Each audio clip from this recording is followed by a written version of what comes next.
It's Thursday, March 17th, 2022. Happy St. Patrick's Day to all and welcome. Mrs. Medina, can you please take roll call attendance of the board members present? Ms. Lorraine Ojeda, Mrs. Haro, Mr. Ibarra, Present. Mr. Flores, Mrs. Sandoval, Present. Mr. Fuentes, Present. Mrs. Flores. Present. Thank you. Thank you. We will begin today's meeting as we do every meeting with the Pledge of Allegiance. I'm going to ask Board Member Ibarra if he can please lead us on the flag. Okay, thank you. If everybody could please rise. And join with me. I pledge allegiance to the flag. Which is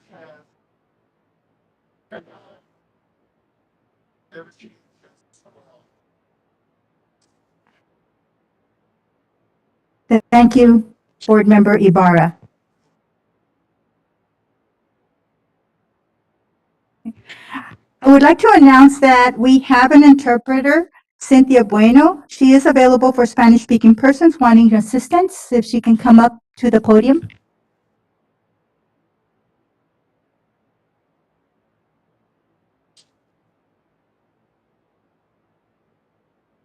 Thank you, President Flores. Muy buenas noches a todos. Yo soy Cintia Bueno, soy traductora y recepcionista del distrito. Esta noche estaré proporcionando servicios de interpretación. Si alguien desea escuchar la reunión simultáneamente en español, puede encontrarme en la mesa trasera donde les podré prestar uno de estos dispositivos. Lo pueden escuchar la reunión al mismo tiempo en español. E igualmente, si gustan dirigirse a la mesa en inglés, puedo interpretar su mensaje también a los miembros de la mesa. Muchísimas gracias. Muchas gracias. Moving on to 1.3, adoption of the March 17th, 2022 agenda. I would like to ask for a motion to adopt the agenda with the following amendments. Amend action item 6.4, student assemblies. We have an addition of 2 student assemblies, DRC and Frank, Terrace View, Wildlife Adventure. Okay, also amend closed session item 10.5, personnel, public employee, appointment, discipline, dismissal, release.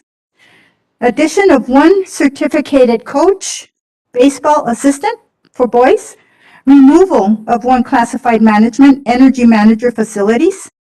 Addition of 6 classified coaches, head varsity baseball boys 2, head junior varsity baseball boys, head junior varsity softball girls, head junior varsity track co-ed, baseball assistant boys, and an addition of 1 volunteer coach, track co-ed, and also an addition of 4 volunteers. I need a motion. Mr. Fuentes? Okay. I have a motion by Board Member Fuentes and second by Board Member Haro to adopt the agenda as recommended. I would like to call for a vote. All those in favor? aye. Nays? On motion by Board Member Fuentes and Board Member Haro, the board adopted the agenda as recommended. Moving on to 2.0, school showcase. We have Washington High School. I would like to invite Mr. Torres up to the podium to introduce his students.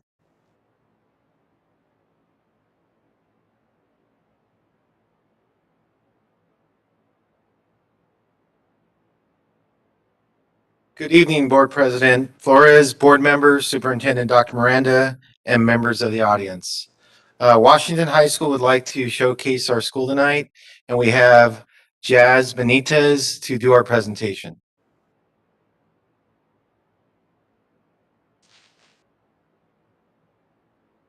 Hello, my name is Jasmine Benitez. I'm a 9th grade student at Washington High School. Good evening, Board President Flores, board members, Superintendent Miranda, Executive Cabinet, and members of the audience. Thank you for the opportunity to share some stuff we're doing at Washington High School this semester. Next slide, please. Each month, we have a bulletin board contest where all our elective classes compete for a pizza party. So far this semester, our themes have been Black History Month, Women Making History, and coming up in April, Invest in Our Planet. Next slide, please. Shortly after returning from break, we had our Pbis Kickoff on January 25th. We reviewed our expectations around campus and we got prizes and snacks during lunch. Next slide, please. In the month of February, we were visited by Aaron Ramsey and football player Sharice Wright, who shared their struggles and successes. And Miss Tiffany Hampton, principal of Slover Mount High School, shared with us what Slover has to offer after 10th grade. Next slide, please. Last month and this month, our leadership students recorded another set of elementary read-alouds and read Little Blue Truck's Valentine and Little Blue Truck's Springtime by Alice Trey. Costumes and all. Please play the video. Little Blue Truck's Springtime. Little Blue Trucks is on the road, taking a drive with a good friend Toad. It's a yo-ho sky blue spring sing day. Who do they see along the way? Yo-ho sheep, beep beep, what's new? A white little lamb and a twin lamb too. Who's out swimming in a line? Yo-ho duck and duckling line. Yo-ho goat, what do you say? Next slide, please.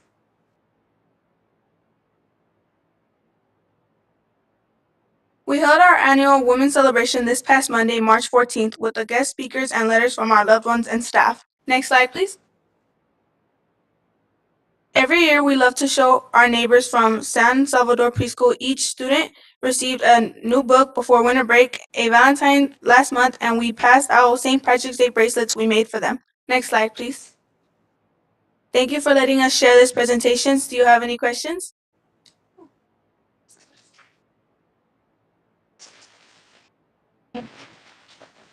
Thank you. Board member comments.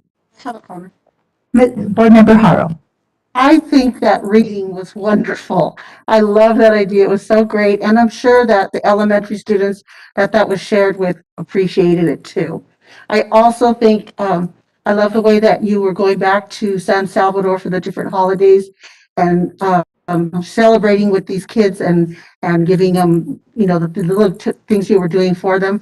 It means a lot to give back to the community, and it means a lot to those children. So thank you to all of you for doing that. It was a great presentation. And thank you for your courageousness to get up there and read. It's really hard when there's a lot of people. Well, that is something to really be proud of, that you were able to do it, okay? So take pride in that, hon. Thank you. Board member Fuentes. Thank you. Just want to commend you for your bravery also, like my colleague said. Jazz, correct? Jazz, you, what grade are you in right now? A ninth grader. Ninth grader, right on. Well, congratulations. It was fun. It was fun to see all the activities that are going on. I love the Santa Claus that was there. I think I know him very well. So we had a lot of fun when we went to San Salvador. So we had fun. If you guys want to know, I was the Santa Claus in the picture there. So. But it was fun. It was fun. Mr. Torres, thank you. Thank you for bringing Jazz out here this evening and sharing all the things that are going on at Washington High. So I'm excited. I'm very, very excited. Thank you.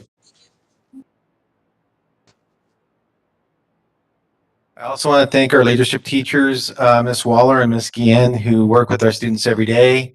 And I want to really thank Jazz because this was supposed to be a duet. And it turned out to be a solo, so great job. He did a fantastic job.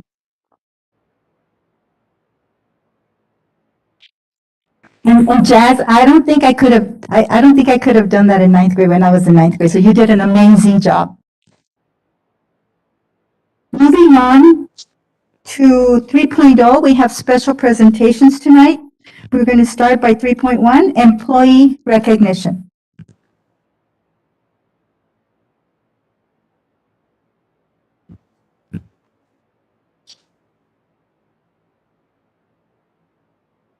Good evening, Board President Flores, board members, Superintendent Dr. Miranda, and members of the community. The Human Resources Division is honored to congratulate and celebrate our February Employees of the Month. To be selected and nominated by your peers among our thousands of outstanding employees is a tremendous accomplishment. All of our nominees and our award winners have shown dedication, compassion, and motivation for their work. We offer our congratulations to these exemplary people and thank them for their wonderful model they set for others. We would like to publicly recognize our winners tonight.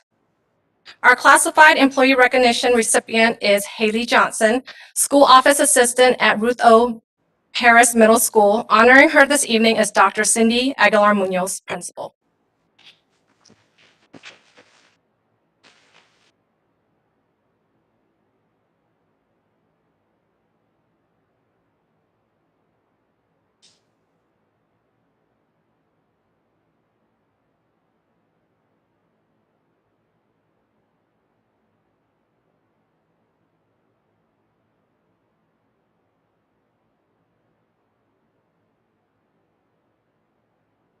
Good evening, board members, Board President Flores, board members, Superintendent Dr. Miranda, and members of the audience. Haley Johnson has proudly served our community for over 8 years.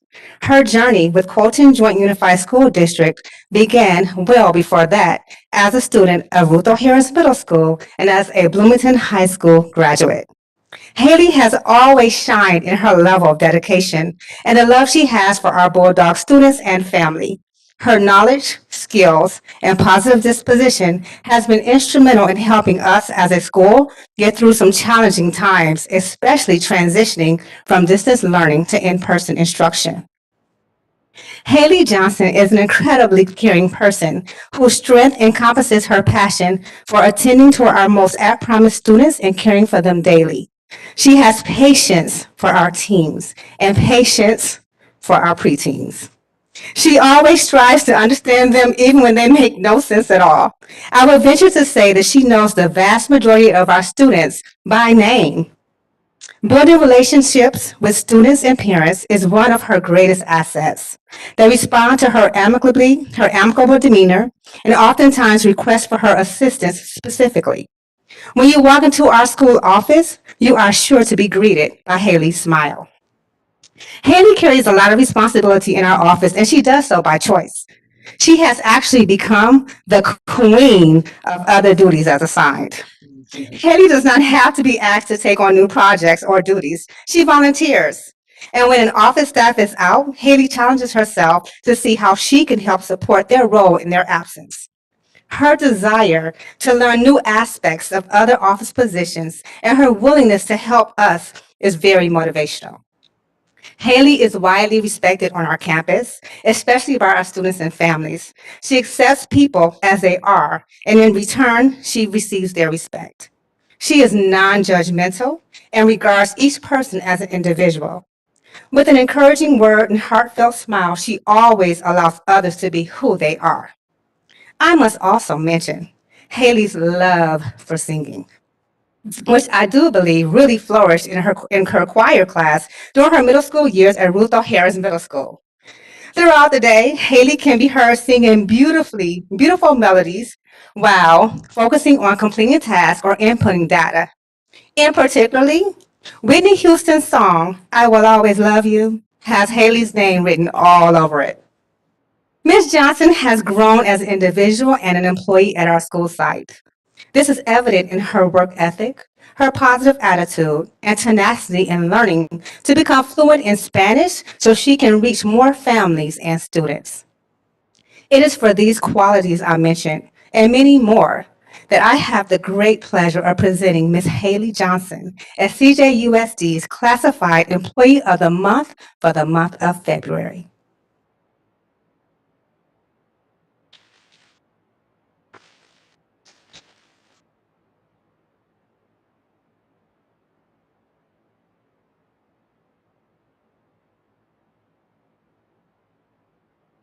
Our certificated employee recognition recipient is Angel Castro, Athletic Director at Bloomington High School. Honoring him this evening is Yvette Roman, Principal.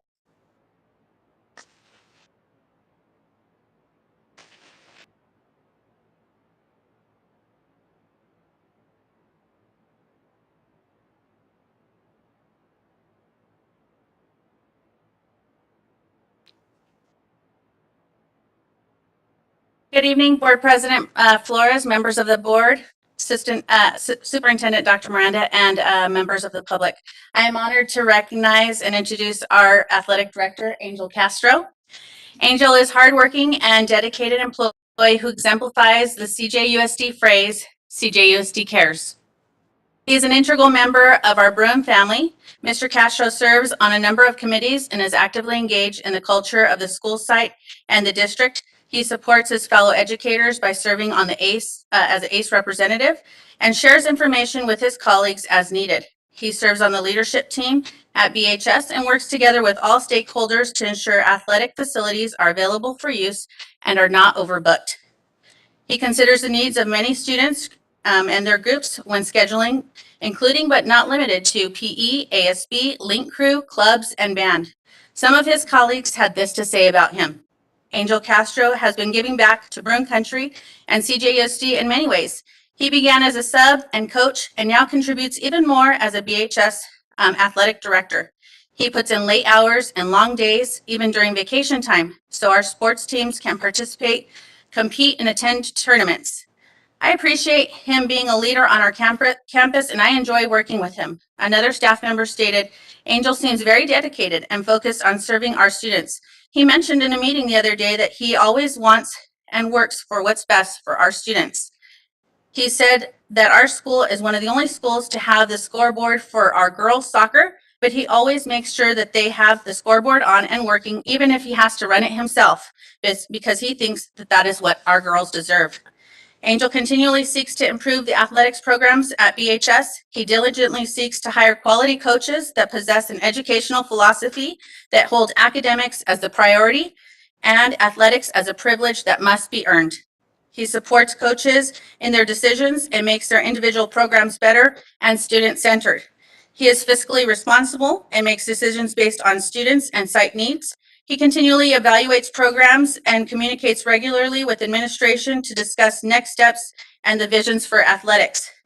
He makes decisions based on how he can positively affect the highest number of student athletes. Recently, Mr. Castro implemented the Student Athlete Recognition Program, in which he publicly highlights several athletic students each month. It is a great opportunity to recognize their accomplishments and their contributions to a specific athletic program. This student-centered mindset is what helps to make BHS a wonderful place for our students and community. I am proud to have Mr. Castro on our site and thankful for his leadership, dedication, work ethic, personable and approachable demeanor, and commitment to our students and athletic program. Thank you, Mr. Castro, for all that you do for Broome Country. We greatly appreciate you.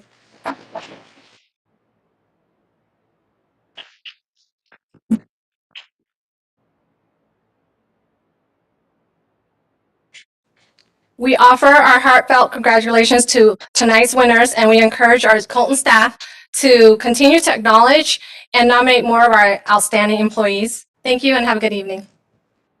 Thank you. Dr. Cervantes, thank you for the presentation. And congratulations again to our employees. And moving on, we are moving on to 3.2, recognition of Slover Mountain High School.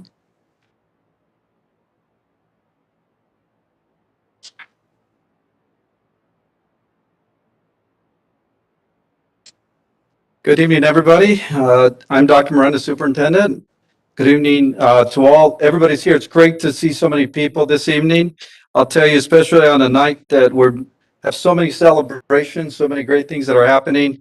Congratulations to all our employees, recipients for their hard work and dedication to our district.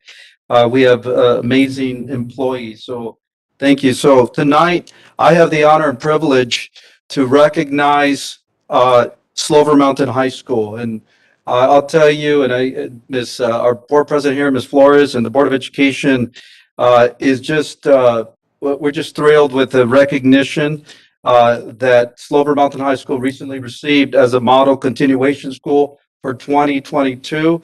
I see Ms. Hampton right there. You need to come up, Ms. Hampton. And bring him up. Yeah. Yeah, so if you guys want to come up.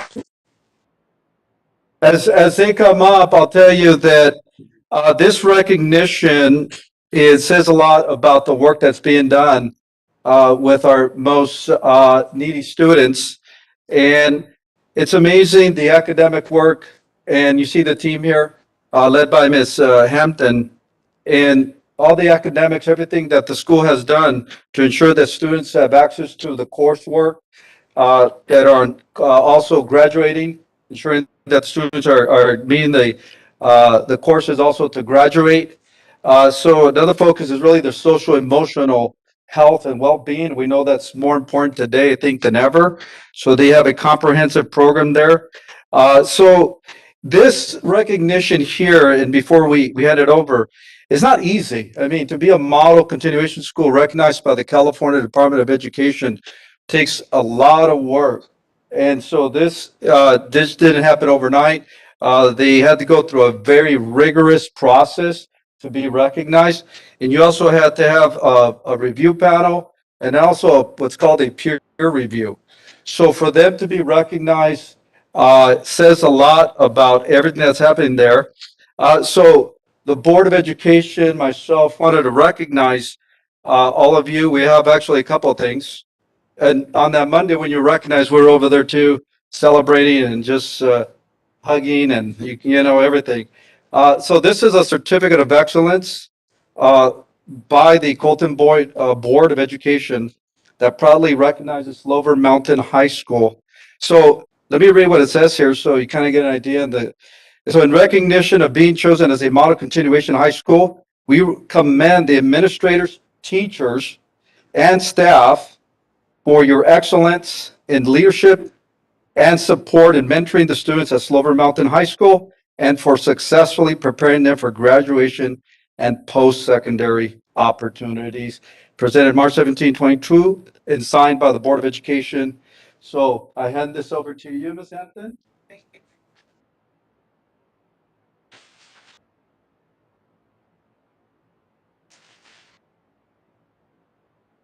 On behalf of the Board of Education, congratulations. I know we wanted to go right there when it was announced and Dr. Miranda said, well, let's give them a heads up, we're coming, but we couldn't wait to show up at your door to congratulate you. And that was a couple of weeks ago, and we cannot stop celebrating because Slover is such an amazing place for kids. So thank you, teachers. Thank you for showing up today, and thank you, our amazing administrators.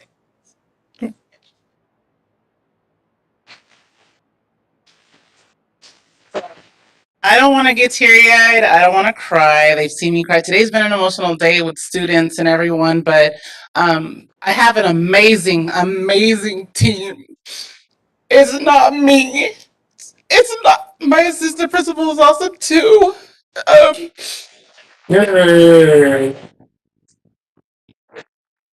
It's not me. Everyone here on campus, including our students, including our families, plays a huge, tremendous role in the success of Slover Mountain High School.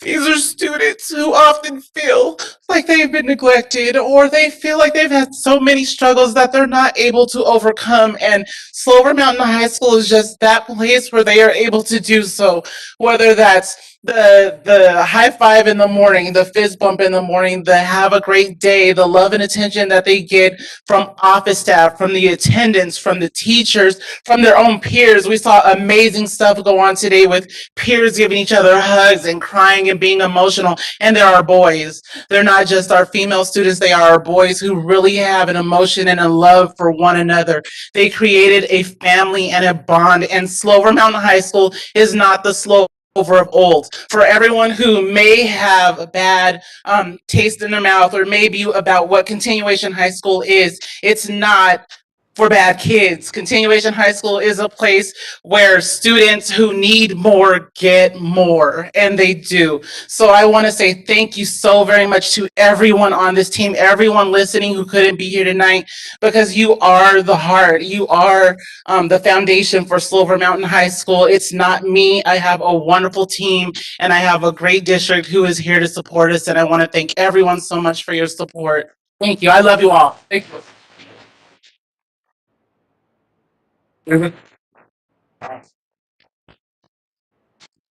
All set. So we would love to take a picture with the board here at the front. So if we get you guys over there, I think that we also have a banner for you guys, but we didn't want to roll it out because it's probably like 20 feet long, but we're going to hand that over. So Can I say something? Can I say something? congratulations.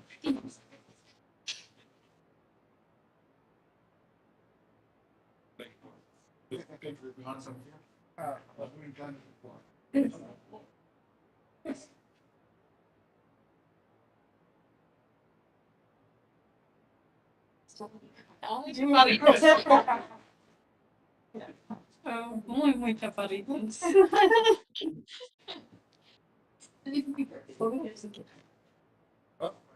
Where's the camera?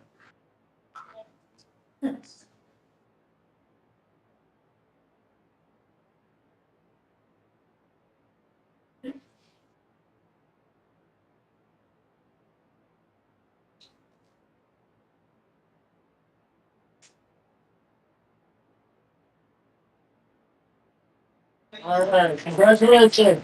Good job, congratulations. Yes, yes, great job.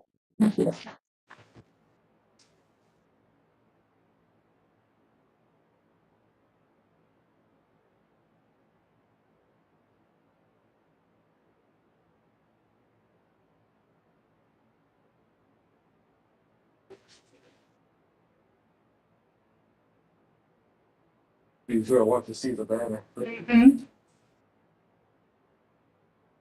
Yeah, spread it up, spread it up. Picture time. Yeah.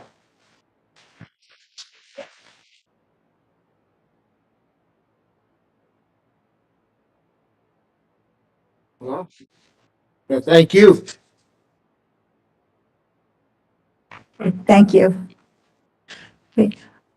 A sign of a great leader always says, "It's not me."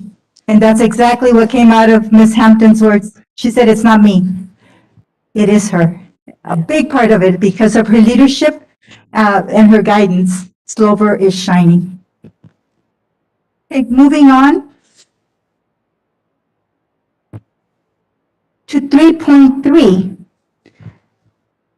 I would like to invite Assistant Superintendent Dr. Peterson to introduce the committee members of our next presentation. This is our DLAC.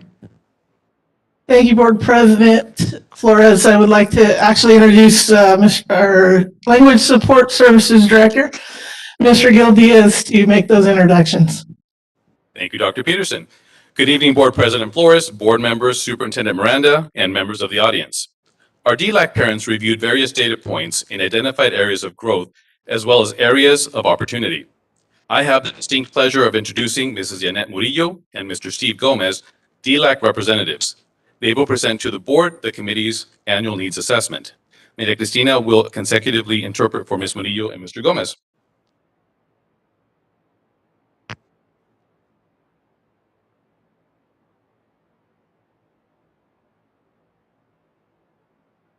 Buenas noches, Presidenta del Consejo, señora Berta Flores. Consejo Educativo y Superintendente Miranda. Buenas noches, comunidad. Me llamo Yanet Murillo y represento al Comité DILAC.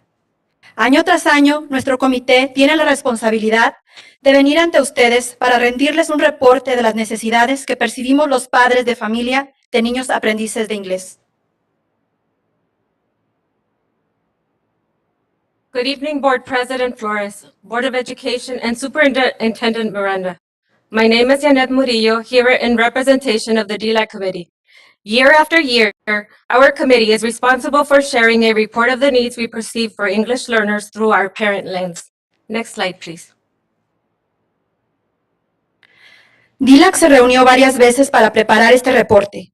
Los datos de desempeño de los alumnos que nos presentaron, combinados con nuestra valoración de necesidades del año anterior, dieron pauta a las recomendaciones que les traemos. DLAC met several times to prepare this report. The student achievement data we reviewed in last year's needs assessment guided the recommendations we bring you today. Next slide, please. Judith Billings, reconocida educadora, Al hablar de la pandemia y sus efectos, nos recuerda en la cita en pantalla que los niños siempre son la prioridad. Los niños son prioridad. El cambio es real. La estrategia, la colaboración. Durante la pandemia tuvimos que hacer ajustes todos y continúan los efectos de esta situación global que nos han llevado a hacer constantes ajustes. Coincidimos con ella. La prioridad es nuestra niñez. La necesidad de cambios es real y colaborar es la estrategia necesaria. Notable educator Judith Billings, when speaking of the pandemic, reminds us that children are always our priority and gives us the quote on screen. Children are the priority. Change is the reality. Collaboration is the strategy. During the pandemic, we all had to make adjustments. We all continue to experience the effects of this global situation, which has led us all to constantly adjust. We echo Ms. Billings' thoughts. The priority is our children. The need for change is real, and collaboration is a necessary strategy. Next slide, please. Vemos en pantalla las áreas de necesidades. La salud integral del alumno, la enseñanza, ILAC, la inmersión dual y la participación de los padres. On the screen are the areas of need: the overall health of students, instruction, ELAC, dual immersion, and parent engagement. Next slide, please. Primer aspecto, salud física, mental y social emocional. First aspect, physical, mental, and social emotional health. Next slide, please. Le pedimos al distrito que siga proporcionando y apoyando servicios de salud mental para que nuestros niños puedan superar sus retos emocionales. Sigamos invirtiendo en acciones que apoyen su bienestar social y emocional. We ask the district to continue providing and supporting mental health services so our children can overcome their emotional challenges. Let's continue investing in measures to support our students' social and emotional well-being. Next slide, please. El siguiente aspecto es la enseñanza. The next aspect is instruction. Next slide, please. Al revisar datos estudiantiles, identificamos desempeño general bajo con desempeño aún menor de los aprendices de inglés. Entendemos las implicaciones que la pandemia tiene en lo que respecta a los actuales reportes. La enseñanza, deliberadamente de alta calidad, la primera vez que se ofrece, es fundamental para el aprendizaje. La primera vez que se presenta un concepto o tema, debe llegar a todos los aprendices en el aula. Solicitamos eficacia en la pedagogía. During our student data review, we identified overall academic performance with our English learners performing lower. We understand the pandemic has contributed to this current state. Deliberate, high-quality first instruction is fundamental to learning. The first time a concept or a topic is introduced, it should reach all students in the classroom. We request efficacy in pedagogy. Next slide, please. Los padres recibimos un reporte de desempeño en octubre. La comunicación entre alumno, maestros y padres debe ser dinámica y continua. Proponemos que herramientas como el portal para los padres estén al corriente. Creemos firmemente en el valor del acceso a datos consistentes y al día. Los talleres y juntas informativas que la señora de la Torre nos ha ofrecido durante el año han sido de un valor incalculable. Una vez que aprendemos y aumentamos destrezas, es crucial expandir oportunidades de colaboración entre padres, administradores y maestros para apoyar el aprovechamiento académico de nuestros niños. Parents receive a progress report in October. Communication between student, teacher, and parents ought to be dynamic and ongoing. We propose that communication tools such as Parent Portal be up to date. We firmly believe in the value of access to consistent and timely information. Just as important, continue supporting and training parents on what to do with this information.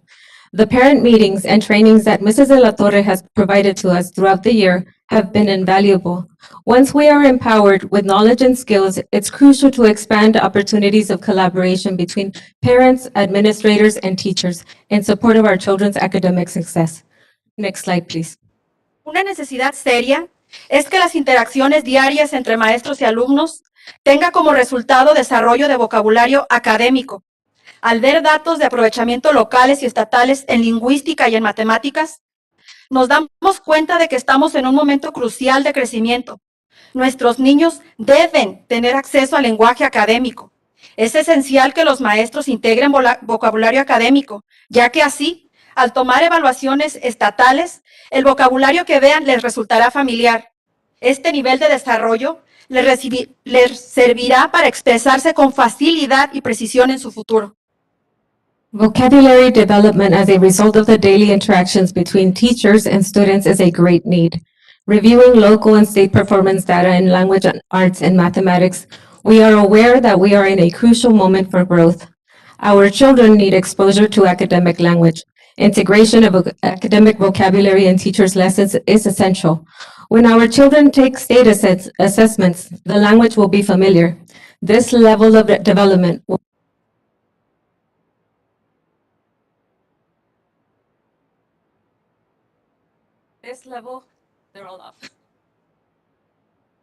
This level of development will serve them to communicate effectively in their future. Next slide, please.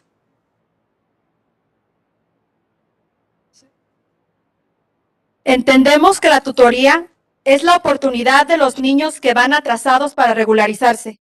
Una cantidad de padres reporta que no se obtienen los resultados esperados. Solicitamos monitoreo de la eficacia de la tutoría y las consecuentes ajustes necesarios. Tutoring gives students in need of additional support a chance to improve their performance. A number of parents report that the results of tutoring is not yielding expected results. We request a review of the effectiveness of tutoring for English learners and the necessary adjustments. Next slide, please. Hablemos de ILAC, el comité por medio del cual debe haber una relación dinámica entre la administración escolar y los padres de aprendices de inglés. Let's talk about ELAC, the means to a dynamic relationship between site administrators and parents of English learners. Next slide, please. ILAC necesita atención. Padres y directores compartimos objetivos. Deseamos atraer a más papás a las juntas. Hay papás que reportan no recibir las invitaciones a las juntas. Estamos abiertos a conversar con directores para ver qué pudiéramos hacer para aumentar la participación de los padres. ELAC is in need of attention. Parents and principals have common goals. We want to attract more parents to join the meetings. A number of parents report not receiving the meeting notices. We are open to brainstorming with school principals to determine what we might do to have more parent participation. La siguiente diapositiva está a cargo de mi compañero Steve Gómez. The following slides will be presented by my partner, Steve Gomez. Next slide, please. Buenas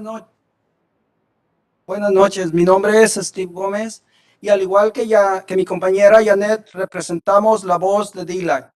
Y en esa voz está la experiencia de los padres y de los alumnos a quienes sirve el distrito de Colton. Continuamos con Inversión Dual. Good afternoon, my name is Steve Gomez, and we represent the voice of DLAC. Our voice represents the experience of Colton Joint Unified School District parents. Let's continue with the topic of dual immersion. Next slide, please. Deseamos reconocer cambios favorables en Inversión Dual. Queremos dar las gracias por la expansión del programa en 2 escuelas más. Dual es importante porque capacita y prepara a los estudiantes para el siglo XXI. Vemos avances en calidad y anticipamos ver continuidad a la capacitación de los maestros.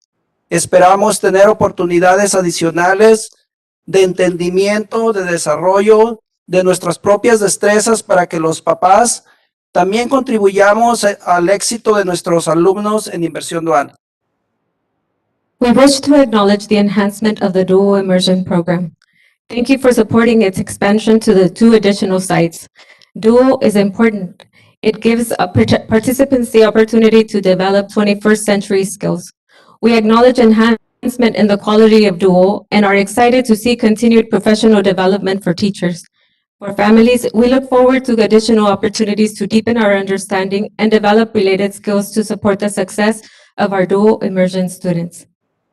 Así como pedimos calibre en el vocabulario de las aulas generales, también pedimos que en Inversión Dual sea intencional enriquecer el vocabulario que se usa diariamente en inglés y en español. We extend our request for enhanced vocabulary in the general classrooms to dual immersion. We request intentionality in enriching daily vocabulary in both English and Spanish. Next slide, please.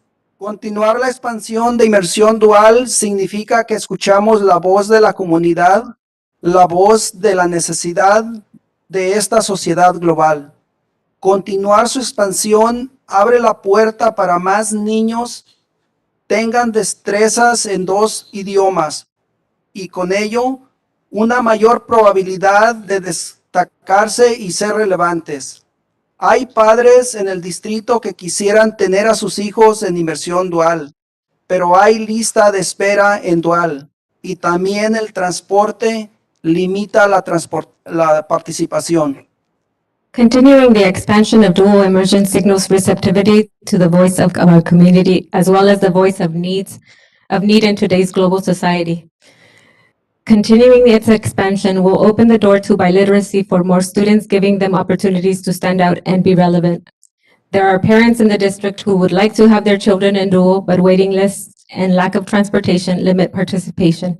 Next slide, please. El siguiente aspecto es la participación de nosotros los padres. The next aspect is parent engagement. Next slide, please.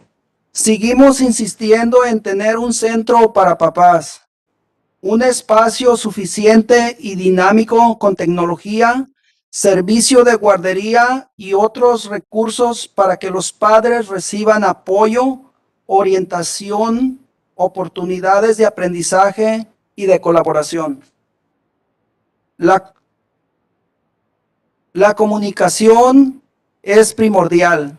Hay papás que aún no hablan inglés y que batallan cuando van a las escuelas de sus hijos y no encuentran a alguien que les ayude en su idioma.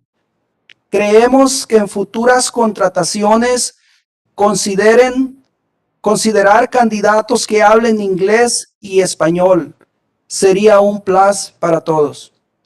We revisit our request for a parent center, a dedicated space large enough for dynamic interactions with technology, child care services, and resources for parents to receive support, guidance, and opportunities to learn and collaborate. Communication is of the essence. Parents who don't speak English face difficulty when they go to our schools and can't find someone who can assist them in their language. Hiring people who speak English and Spanish would be a plus for all. Next slide, please. Cultivar las capacidades de los intérpretes es necesario. En juntas escolares vemos que la persona que sirve ese papel se esfuerza, pero para los papás que dependen de los intérpretes, es evidente que esas personas necesitan apoyo profesional para cumplir su rol con mayor eficacia. Hay padres con niños en educación especial que van a las juntas de IEP y salen de la junta sin haber entendido realmente de qué se trató. El sistema de teléfono no sirve bien. Su propósito, y cuando es alguien del personal, con frecuencia les faltan palabras. Eso se puede solucionar con entrenamiento. Building the capacity of our interpreters is a need. At site meetings, it is evident that the interpreter strives to do their best. Parents who depend on the skills of the interpreter find themselves realizing that professional development will enhance the ability of that person to serve their purpose. Parents with special education students have a difficult time at the IEP meetings. They leave those meetings with no understanding of what decisions were made. The interpreter line used through the phone is not meeting the need. When site staff serve, often they lack the vocabulary to facilitate communication. This can be addressed with professional development. Next slide, please. Desde noviembre pasado hemos tenido retos para recibir consistentemente los mensajes que manda el distrito y las escuelas. Hemos pedido que nos lleguen los mensajes. Vemos que textos, los emails y las llamadas y no nos llegan las llamadas, no podemos venir a las juntas. Revisen el método que utilizan Ahora, para enviar emails, textos y llamadas, no funcionan bien para todos. Since the month of November, we have had challenges to consistently receive the messages the district sends. We have reached out and expressed that we need to get the messages. We see that adjustments have been made, but still there are parents who don't receive the texts, the emails, and the calls. If we don't get the calls, we can't attend meetings. Please review the current tool to send us emails, texts, and calls. It is currently not working well for all parents. Next slide, please. Deseamos que la colaboración entre padres, el consejo y el liderazgo del distrito siga en aumento para juntos encontrar soluciones a los retos académicos que enfrentan nuestros hijos. We wish that the collaboration among parents, the board, and the district leadership continues to increase so we can find solutions to the academic challenges our children face. Next slide, please. El desempeño actual de nuestros niños es una responsabilidad compartida. Cuando actuamos cada quien en forma independiente y aislada, limitamos resultados. Podríamos continuar y mejorar con más frecuencia. En muchos casos, el portal para padres no nos dice datos actualizados de los niños. Se puede requerir que mantener datos y calificaciones al día sea responsabilidad de los maestros. Y entonces nosotros los padres seríamos responsables de tratar el asunto en casa y colaborar con ellos. Creemos que unificarnos puede tener resultados fantásticos. Hacer equipo puede resultar en el avance de nuestros niños. The achievement of our children is a shared responsibility. Responding in an isolated manner limits results. Let's strive for an enhanced flow and frequency in our communication. Often, the parent portal does not provide parents up-to-date data. Parents can be allies to address adjustments at home and collaborate with teachers. Can you require teachers to maintain gradebook information up to date? Being a unified force can yield fantastic results. Forming a team can result in the progress of our children. Next slide, please. Lograr objetivos tiene su ciencia. El atleta Michael Jordan nos dice, tener talento sirve para experimentar éxito temporal, pero tener solo talento no nos lleva a ganancias a largo plazo.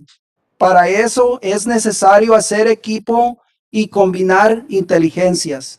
Los educadores profesionales tienen una inteligencia pedagógica.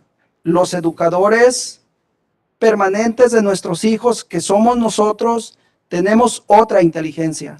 Una inteligencia práctica y basada en nuestra especialidad que son nuestros hijos.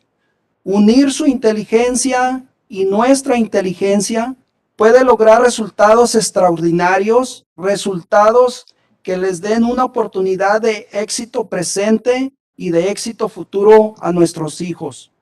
El campeonato que queremos ganar es el campeonato de sacar a nuestros hijos adelante. Meeting goals is a science. A quote by athlete Michael Jordan is on the screen. Having talent can serve us as to temporarily experience success, but having talent alone does not lead us towards long-term gains. For such success, integrating the various intelligences within a team is a must. Professional educators have a pedagogical intelligence. Parents, the permanent educators of our children, have a practical intelligence based on our expertise, our kids. Joining your intelligence with ours can yield extraordinary results that can provide our children with opportunities for current and future success. The championship we want to win is the championship of moving our children forward. Next slide, please. Lograr hacer equipo también tiene su ciencia. Nos dice Lencioni que para poder hacer equipo, tener confianza es fundamental. Y para crear esos lazos de confianza, un ingrediente indispensable es dejar a un lado nuestra necesidad de sentirnos invulnerables. Seamos vulnerables y abiertos para poder lograr trabajar juntos a una manera fluida. Que hacer equipo sea posible. Ese es nuestro deseo. Functioning as a team is also a science. Lencioni explains that in order to be a team, trust is fundamental. And to form a bond based on trust, we ought to leave our need for invulnerability to the side. We must be willing to be vulnerable and open up to flow and work together. Our desire is to have the possibility of strengthening our team. Next slide, please. Agradecemos su atención. We thank you for your listening. Thank you.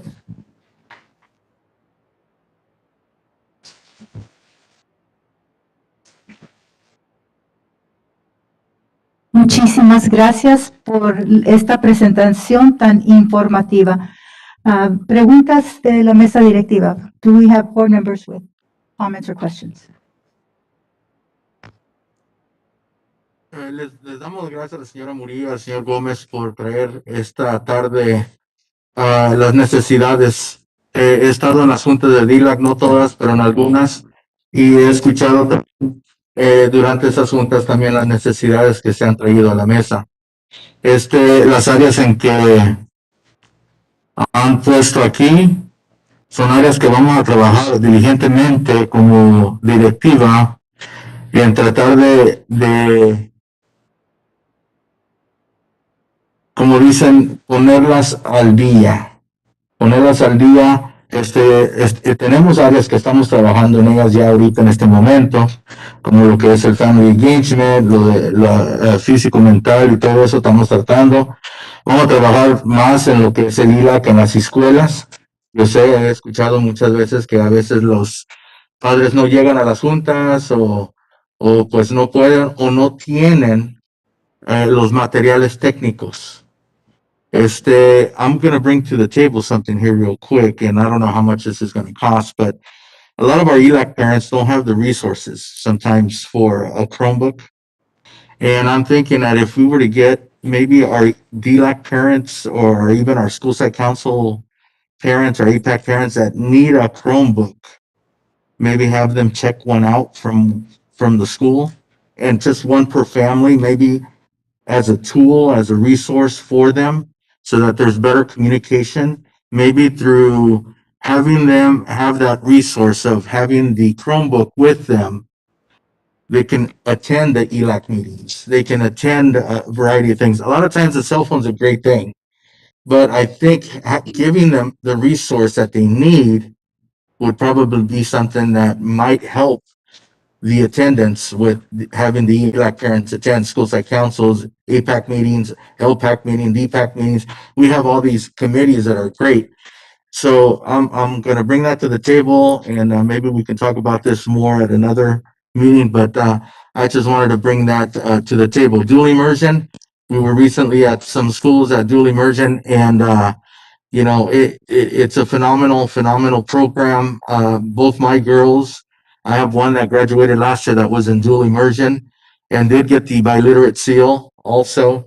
And she does attend RCC currently, and she's doing very well. I have a sophomore at Bloomington High School, and she can't wait to take that AP test for the biliterate seal. But dual immersion is something that we need, we've been working on. Family engagement, I think family engagement, having parents participate in ELAC, bringing the resource that they need to be part of that. I'm going to throw that at the table to see if we can maybe have each family that needs one, have that Chromebook for them so that we can have that resource for them. Lo que menciona es a ver si podemos que cada familia tenga un Chromebook, porque a veces el celular es bueno, pero a veces no es lo necesario para que ellos puedan atender las juntas. Entonces, si a cada familia les podemos dar los recursos necesarios para que ellos puedan asistir a esas juntas, yo creo que se les haría más fácil atender las juntas de ILAC, atender las juntas de APAC, las juntas de DPAC, todos los comités que tenemos en nuestro distrito, con esta máscara no se puede, pero yo creo que tener poder juntar a las familias más de esa forma, darles los recursos necesarios, si lo del distrito lo puede hacer, yo creo que sería algo esencial para que cada una de las familias participe fácilmente sin preocuparse, no sé si mi celular trabaja o no trabaja, ya el distrito le da el recurso necesario para que ellos puedan participar en las juntas. El Dual Inmersión, pues ya saben que el Dual Inmersión para mí es algo muy cerca a mi corazón, pero les quiero agradecer al señor Murillo, señor Gómez, muchas gracias por traer la presentación. Señor Díaz, muchas gracias. Señora Alejandra, thank you very much. Thank you very much. That's my comment. Thank you. Dr. Andame? I'm sorry. May I respond to, so just so that you know, as for computers, we actually have purchased computers, Chromebooks for all of our leadership, our parent leadership series. So they do have Chromebooks. We are purchasing additional technologies. So we have already started that process. Unfortunately, the pandemic hit, so we did not continue that practice, but we absolutely do have those laptops for our families. I think it's necessary that way the parent engagement will also pick up a little more. Our ELAC at our local schools will probably also, more attendance, if you do it virtually, continue to do it virtually. But I think having those resources are very necessary. We will continue that. Thank you. And congratulations. Thank you. Board Member Flores? Question, Mr. Diaz. One of the points that was brought up today is a point that's been brought up before, and it's the quality of interpretive services. And we've talked a little bit about it in the past, so I think it's worth not only talking about today and finding ways to improve the quality of interpretive services. And if you could share with us how we go about providing that service. Is it done predominantly through staff? Is it done through contract interpretive services? So for example, I'll say a general meeting that may take place between parents and a teacher, a traditional parent-teacher conference. Do we provide in-house staff to provide the interpretive services, or is that typically done with a contract service? So multi-layered. We do contract with Language Line. Unfortunately, in the past, we had a pretty decent response, but that company has also, because of the pandemic, have encountered a lot of deficiencies in personnel. So we've seen a decline in support and services through that. So because of that, we work very closely with communications as well. So in my department, we do have an interpreter translator, as you saw. And Christina is part of our department, and she does support whenever she can our sites, district level as well. But we do collaborate with communications in the interpretive services, but we are somewhat limited at times because, as you can imagine, we're trying to service the whole district. So there is some limitations. The Language Line kind of filled a hole in the past, but we are sensing that in general, that is not working at this point. We're kind of revisiting that. The IEP situation is a little different. That is through another division, and they do provide services as well. I'm not familiar as to all of the the nuances in there, but sometimes we do have personnel at the site also that provides interpretations. So, and you led into the next question, but let's stick with the first one, because I think there's two parts to that. Then there's the question of quantity, which is, do we have enough personnel available to fill out the need, because it's a growing need. It is a growing need, yes. And it sounds like we're relying more and more on our in-house staff because we're not able to rely on the contractor. So the question to be asked is, do we have enough in-house staff, or do we need to add positions to that? Because again, I think the board would agree that and we've said it time and time again, language should absolutely never be a barrier for parents to gain access to their child's education. So that's a real question that I'd like for us to look at and to get some feedback on. If that department isn't growing at the rate that our population is growing and the need is growing, then we have to make a change there. We have to provide interpretive services. So that's the quantity question. The quality question comes up quite a bit as well. And ensuring that we have a qualified interpreters at all levels. And, reality is, just like any language, even our own language that we learn first, people understand and people speak at various levels. We can all talk usually very colloquial, and then we can go very sort of high art with our language. And in certain cases, it could be fine that somebody has a familiar or conversational level of, in this case, Spanish. But when we get into IEPs are difficult for parents when there is no language barrier. I mean, they get highly technical, the language gets technical, and we have to ensure that we have qualified interpreters in those meetings so that the parents can understand what is happening. The EL special education population that we do have in this district is requires a great deal of hands-on support. So I don't know who covers that for us. I don't know if somebody can speak to the interpretive services for the IEPs. There are obviously lots of layers to that. There's requirements when these things have to happen. There's timelines associated with it. Just to give an example, when I was with the County of San Bernardino, we had a contract for interpretive services. Majority of that was for social service departments. So issuing benefits, Medi-Cal, CalFresh. So it required some knowledge, but not necessarily really unique language and linguistics. That contract was being used at the hospital.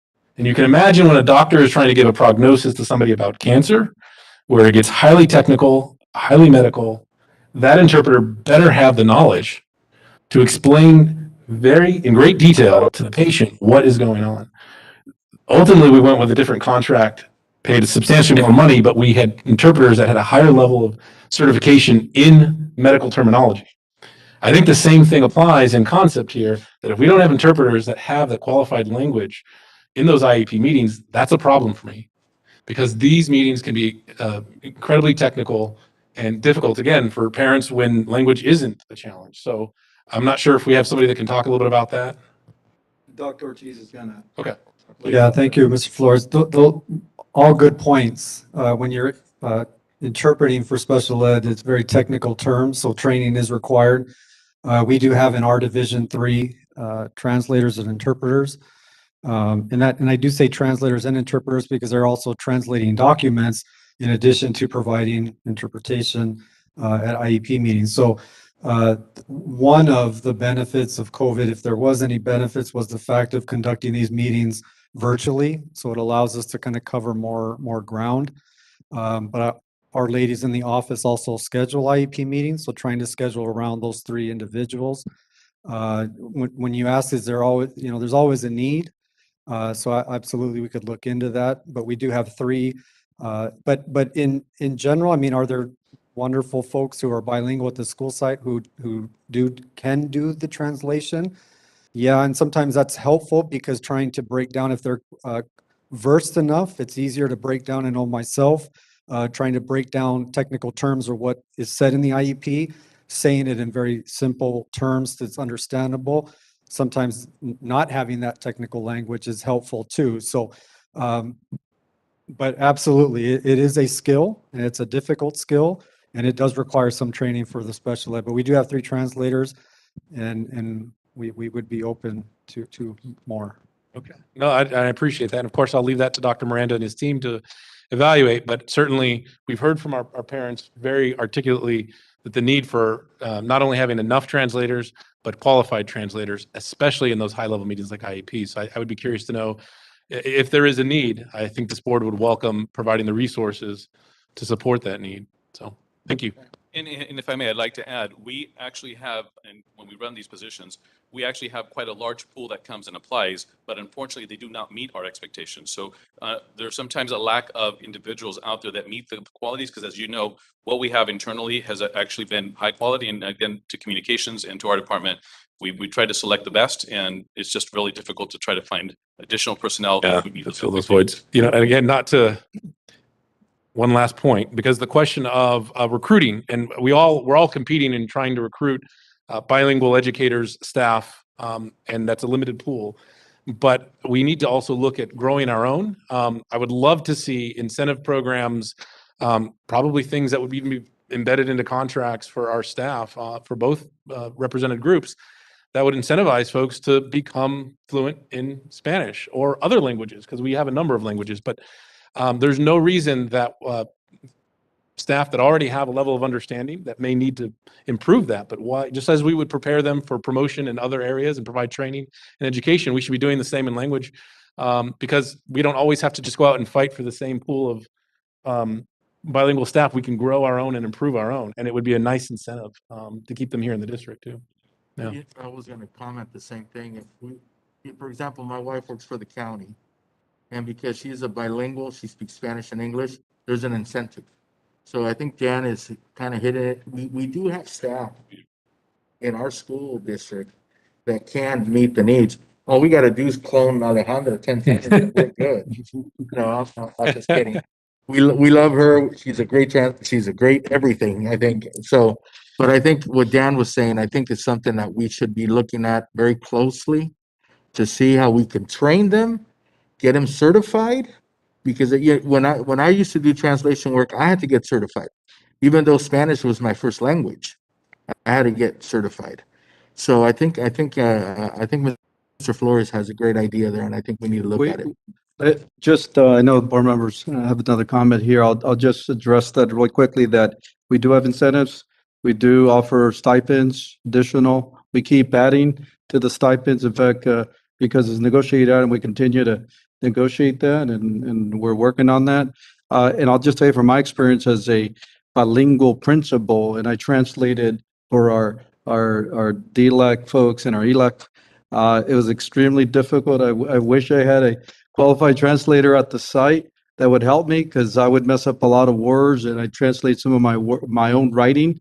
And so we understand the need, and Executive Cabinet is working on that. It's just something that we can always continue to improve on, and we understand, and we will continue to work on this and add more. We'd be more than happy to provide the board a report on the number of staff, and so that way the board gets the information so that you understand that we are moving towards filling that need. It's anyway, so I just wanted to address that. But Board Member Ibarra.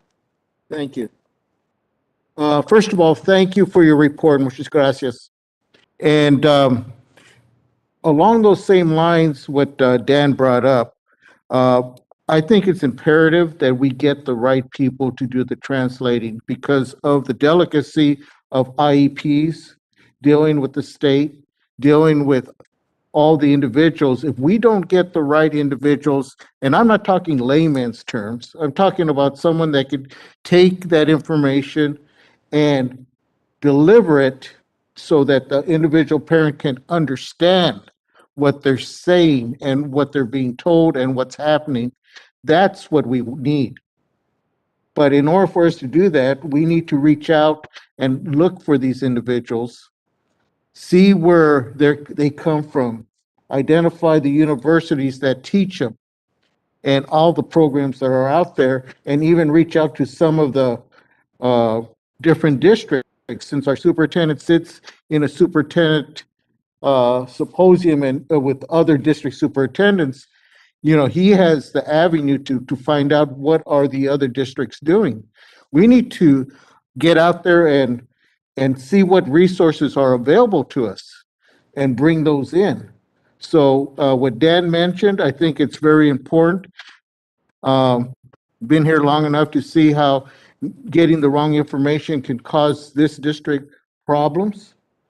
And the parents have the right to understand what's happening and what's being decided and what options they have relating to their own children's education. So I think that's going to be really important. And once again, I'm going to stress, I don't think we can just use anyone that can speak Spanish. This is a specialty. What we're talking about is a specialty. And they have to have some knowledge in that area. And that's where we will get ourselves in trouble if we don't reach out and look for people like that. The second thing I just want to bring up real quick, I like the idea of a parent center. I'm thinking more of a universal parent center that we probably could take a look at if we can develop something to that effect at our Washington new site that we're developing. Somewhere where we can actually have a meeting place for our parents and the parents of all the different groups that are out there, and provide them with the technology, resources, and being in that particular business area, they could also have access to some of the administrators and people who make certain decisions if they need to talk to them. I think if we had a center point where parents could get together, congregate, make these decisions, I think it would be a big asset to the district and to the parents, really. So I would probably highly suggest that we take a look at what are those possibilities. Thank you, Mr. Ibarra. And we've been in the process of actually doing exactly what you just suggested. In fact, Board President Flores has been out there, staff, we've been working on that for a while. And at some point, once we get that situated, let to get the rest of the board out there. In fact, it's at the 900 building. So that's been in the works. And so eventually, that is the goal and the vision. And so we will have something, hopefully get the board out there to look at that. It's not where we want it today, of course not, but it's something that, in fact, we have staff out there. Our English Language Support Services team is out there already. And so they're there and they're there for all parents. So. And I think that because we are the Cone Joint Unified School District and we comprise ourselves of so many different programs, groups, individuals who want to meet, it needs to be universal. And so that it's going to have to be really organized. We're going to have to do a great communication so that everyone has the opportunity to access it at a given time. So I think that would be a big asset, once again, to our district if we could help our parents. Because the parents are the key to our children's education, their children's education. And how many times have we talked over the years that we want our parents to be involved? You know, one of the things that I always like to talk about, and sometimes parents agree and they don't agree with me, but the older your child gets, the more involved you have to be. And I really truly believe that. Because they're looking for your involvement. They may not act like they want it, but they need it and they need the guidance. So once again, I think that would be a good thing we can do. Thank you. Board Member Haro. I just want to, I agree with what my previous board members have said, especially Mr. Flores, in regards to the need for these translators. The problem I see here, I know our superintendent said that we're working on it. But when they did the needs assessment last year, this was a need last year. And that's the problem I have with this, is that if we're truly working on it, we need to do more than what we're doing, because they shouldn't be asking for the same, that this is a definite problem. I'm grateful to our staff who are at the sites, who fill in and do interpreting. But now what happens is they stop what they're doing because they need to be called in to interpret. We need qualified people, and evidently whatever we're doing to find them, it's not working. So we need to do more. So the other, we need to do more in regards to that. The other problem that our parents brought home was the fact that they're not getting notifications from the sites. That's another one that they brought this up in the needs assessment last year, that they weren't getting those texts, they weren't getting those emails, they weren't given the information when the meetings were being held. And also, they also brought up last year that they didn't bring up this year, so I'm hoping that means that's better, that when they did get notification there was a meeting, the meetings were canceled. So I don't know if that's gotten better, but those two, that needs to be addressed. They need to know, these parents need to know when these meetings are being held. And, we send out notifications by email. We send out countless phone calls to our parents. There's all different methods. And if we have to, apologize to the parents for getting multiple messages, but if that's what it takes for them to be notified that these meetings are happening, then we need to do that. So I really think that we need to look at both of those, especially, not that the other things were not important, but the fact that they brought those items back again speaks volumes to me. We're doing something wrong and we need to fix that. Okay. I just wanted to address a couple of things. Primero les voy a decir en español, gracias por la presentación. Un punto muy importante que me encantó que pusieron en su presentación es la importancia del bienestar emocional de los niños. Y luego enseguida se pasaron a la parte de instrucción. Porque un niño, si no está listo emocionalmente para aprender, no va a aprender. Así es que muchas gracias y eso para mí es una prioridad, que los niños estén listos. I'm thanking him for the presentation, and I love the fact that they address the social emotional well-being of their children first, because a child cannot learn, a child cannot sit at their desk and concentrate on reading and math when their social emotional needs have not been met. So thank you for that, and I took notes on that because that is extremely important. The other, I would just like some clarification from Director Diaz. They addressed academic language, okay?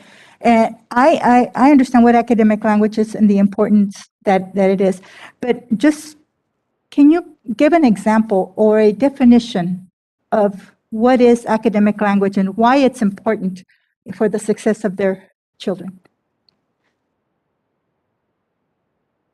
Ms. Murillo would like to address. Okay. Gracias. Miren, lo de la pandemia fue una cosa que para bien o para mal entramos al aula de los profesores. Entonces, como nos volvimos parte de la enseñanza junto con ellos. Y así como nosotros que estamos tratando de aprender inglés, a veces lo que hacemos es traducir tal cual nuestro español nos dice. Y los profesores a veces, en lugar de decir, por ejemplo, ¿cuál es tu nombre?, dicen, ¿qué es tu nombre? Entonces, a eso nos referimos cuando estamos hablando de un lenguaje académico. Queremos que el español no solamente sean bilingües, porque ser bilingüe es una cosa, pero ser competentes es otra cosa. Entonces, a eso totalmente es a lo que nos referimos como papás. Gracias. So if I may, one of the things that between Dr. Heider's office, the K-12, this K-6 environment, and the 712 with Dr. Mooney, we are absolutely addressing academic language. So the language that we speak daily is not academic. So the academic one is more of the book language, if you will. So ensuring that our students are engaging at that level of interaction and vocabulary in the classroom, because as we know, a lot of the state and local assessments are at a academic level, academic vocabulary. So we're enhancing that in the classrooms. That's something we're addressing through professional development. So in other words, if there's a lesson in science, Yes. That's a perfect Level example. the language of, or the literacy of science, or the literacy of mathematics at that level, at a much higher rigor. Okay.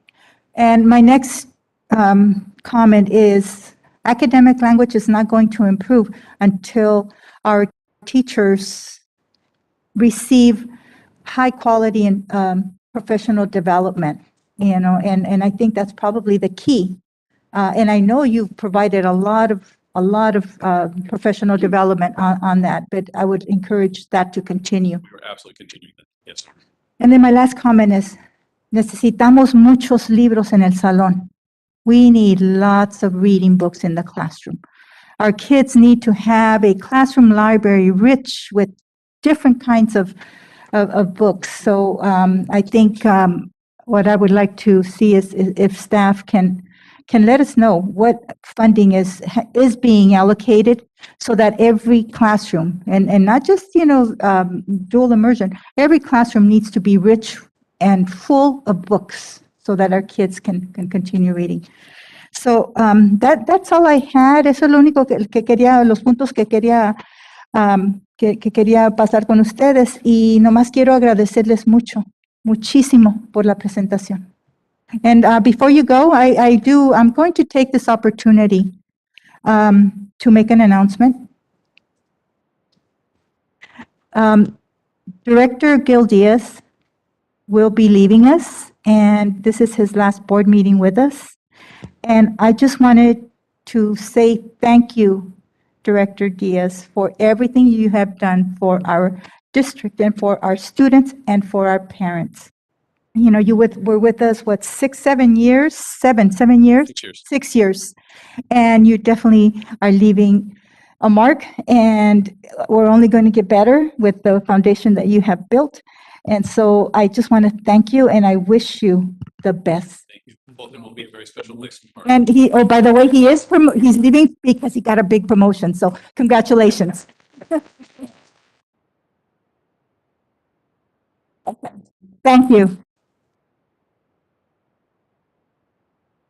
Our last presentation is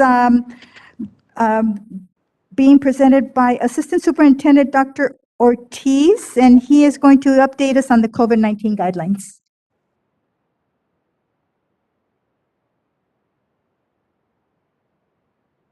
Good evening, Board President Flores, board members, Dr. Miranda, members of the audience. Thank you for coming tonight to listen to my presentation. I appreciate it. Tonight, board members, I just want to just give you an update on where we were with COVID and where we're moving towards COVID with the new guidelines. Next slide. The next two slides just show a very general COVID-19. Is it on? Oh, is it there? Okay. The first two slides just show a COVID-19 timeline. It doesn't include all dates, obviously, but it goes back to March 11th when the World Health Organization declared COVID-19 a pandemic. And then things just moved very quickly. Once New York City schools shut down, LAUSD, several, if not all districts in California followed suit. The next few days, months that you notice up there, that just shows collaboration between federal government and various agencies working together to combat this pandemic. You'll notice they begin to see social distancing, mask wearing, and changes in those guidelines, even discussion almost a year later, a few months later, in July about school reopening. And then in March 19th, changing social distance guidelines from schools from 6 feet to 3 feet. So you begin to see that as the knowledge and science got better, changes and adaptations in terms of how we were doing things publicly and in schools changed as well. Next slide. During that time as well, we were able to get two vaccinations going, which then translated into changes in guidelines and travel. During June 1st of 2021 and November 26th, we noticed two variants that came about, Delta and Omicron. And just recently with the Omicron, we know that that hit Colton Joint as well as all other schools and those in California exceptionally hard. Then changes, we had vaccination, and those that chose to take that vaccination thought, okay, this is it. But even, again, more changes and adaptations in terms of now having to, recommending boosters beyond that first vaccination. So again, as the variant, the COVID changed and the variants came about, guidelines and how we approach things just in general, in public, but also in schools changed as well, leading us to February 28th when the California Department of Public Health changed its guidelines one more time. Next slide. So during that 2-year span, which it's almost been 2 years, a little bit more than 2 years, impact in schools, and Colton Joint was no different.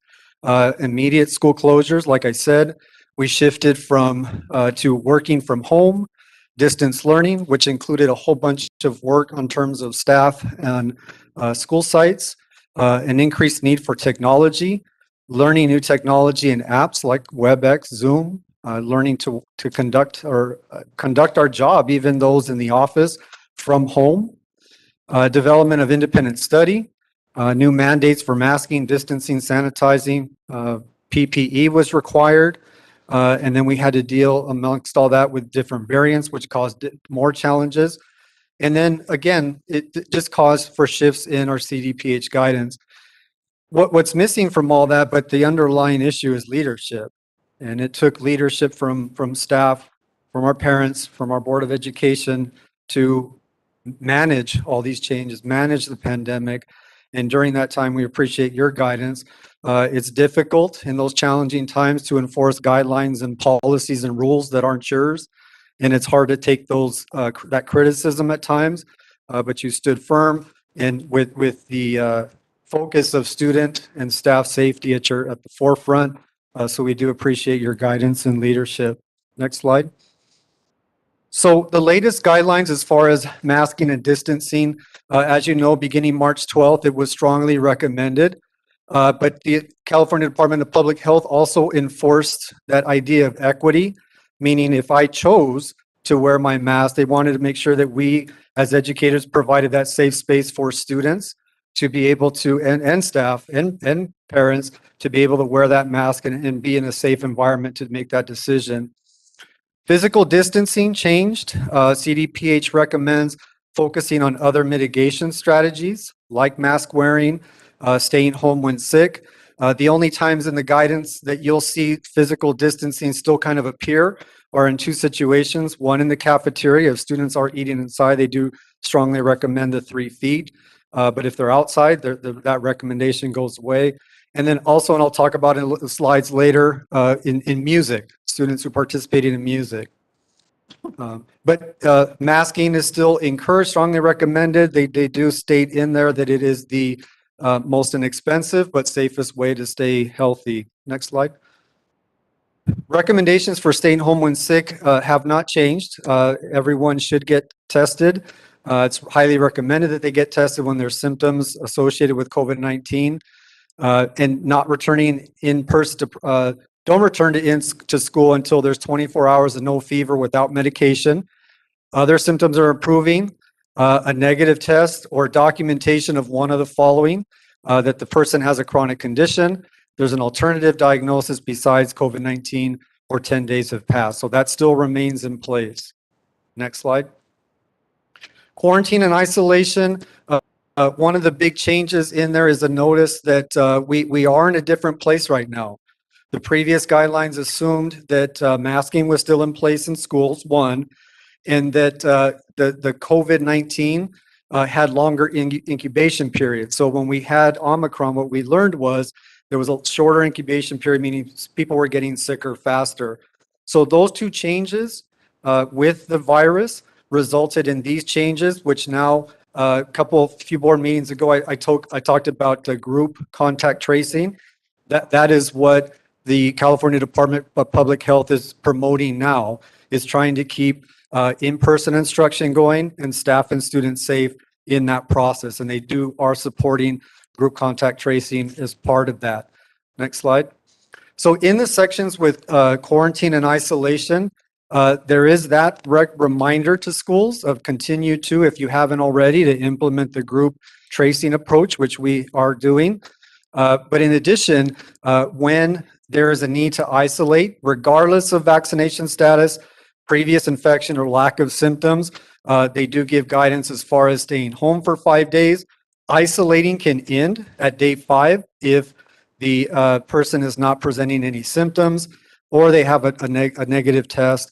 If a person was to choose that I don't want to be tested or get vaccinated, then they still stay off for 10 days. So that in some ways hasn't changed either. Next slide. You'll see that on that list for most school-based extracurricular activities, masks are strongly required for teachers, referees, officials, spectators, observers.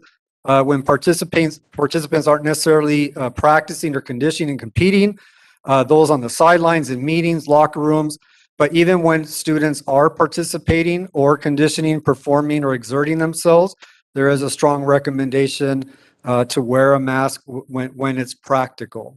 Next slide.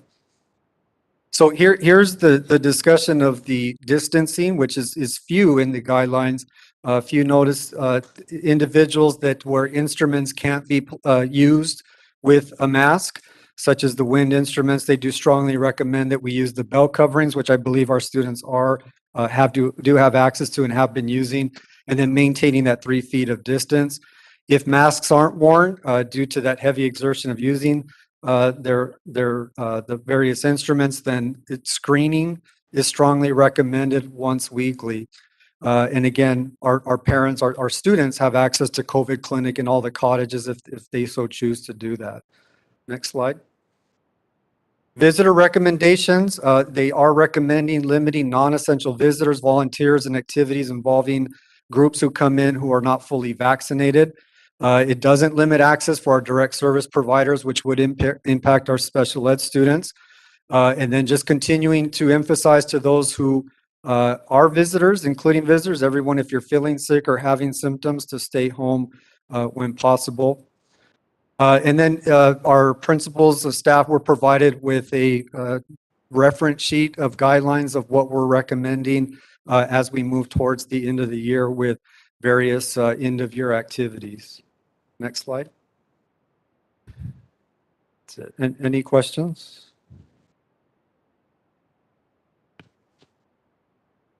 I just want to say thank you for your presentation, because as we know through this whole pandemic and everything, that the rules are changing, like, it seems like daily on what to do, what not to do. I was watching the news today and things were changing even then. So it's constantly changing. So thank you for continuing to update us so we all know what is, what the current rules are and what we have to follow. So I just want to say thank you and your department for doing the presentation. Thank you. It's been a group effort from staff, parents, and board, Dr. Miranda, cabinet, so thank you. Other comments? Okay, thank you so much for your presentation, Dr. Ortiz.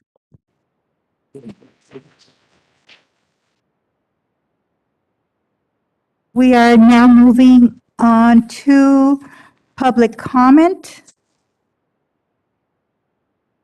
I would like to announce that individual speakers shall be allowed 3 minutes to address the board on each agenda or non-agenda item.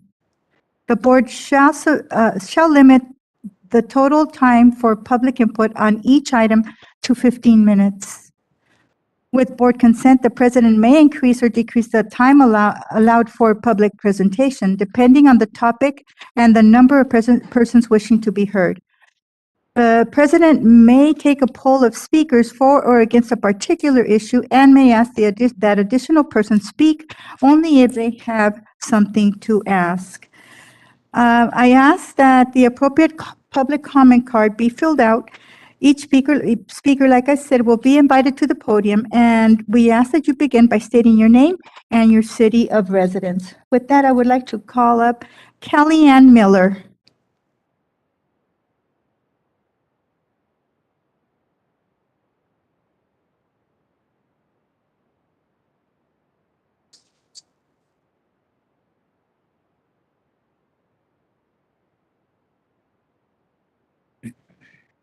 Good evening, Board President Flores, board members, Superintendent Miranda, Executive Cabinet, staff, and community members. My name is Kellyanne Miller. I'm from Fontana, and I'm the Nutrition Service Lead 2 at Bloomington High School. I am also the CSEA Regional Representative for Region 18. Several months ago, I came before you to speak on behalf of our nutrition service members. Tonight, I will be giving you an update on progress made on the issues that I brought to your attention, as well as speaking on behalf of all classified staff. As far as an update on nutrition services, very little progress has been made. The only positive report is that the district is in compliance with the new minimum wage requirement. Nutrition service worker ones who were on the first step at $14.71 per hour have been moved to the second step at $15.45 per hour. This is a temporary Band-Aid to comply with the law. As a result, nutrition service worker ones do not have 5 steps like every other classified member does at CJUSD. This needs to be rectified as soon as possible. I am very disappointed to report to you that the results of the nutrition service job review were a recommendation for the nutrition service ones of no range increase. Nutrition service staff will continue to be among the lowest paid in the district. As a result of this, we continue to have many vacancies, which means our staff is being overworked and underpaid. There also have been no progress on combining the short-hour positions into long-hour positions. CSEA is currently in negotiations with the district and are seeking a reasonable and fair wage increase for our classified members. The district is in a very good financial position to do this, but have only proposed a 3% on-schedule and 2% off-schedule increase. As you very well know, that will not even be enough to offset the incredible inflation that we all are experiencing. Classified members are the indispensable backbone of our district. And the district needs to treat us as such and give us the wage increase that will not only retain us, but will also attract others to fill our many vacancies. Thank you.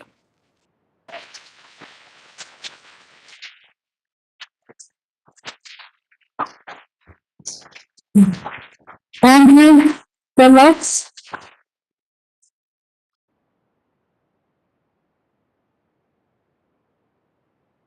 Good evening, President Flores, Superintendent Miranda, board members, and community.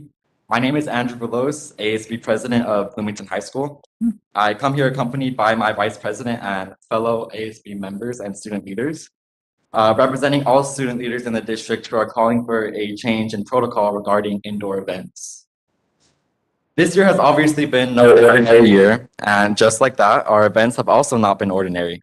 Understandably, all of our events needed to be outside for the safety of everyone. During these outdoor events, we faced high winds, extreme heat, and thousands of dollars in damages due to this inclement weather. Yes, you heard that right. That was thousands of dollars in damages of our money lost because of the wind knocking things down and breaking them, devices facing heat damage, and our decor flying away. Although we managed to push through the high stress and mentally and physically draining process on putting on these events is far too much for our leaders to handle.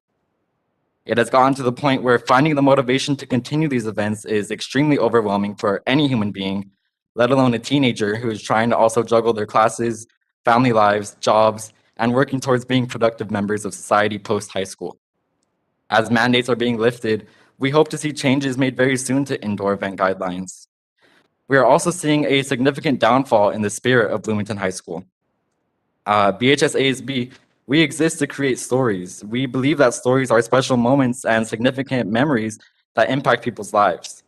And trust me, when less than 15% of our student body attends our outdoor rallies, and the ones that do are left with images of decor falling and flying away, very few memories are being made. Our next rally is coming up in April, and we all have been asked by the student body, is it going to be inside? Especially the seniors who are about to experience their last pep rally. This question is now up to the board. Other schools in surrounding areas such as West Covina High have already begun moving their events indoors.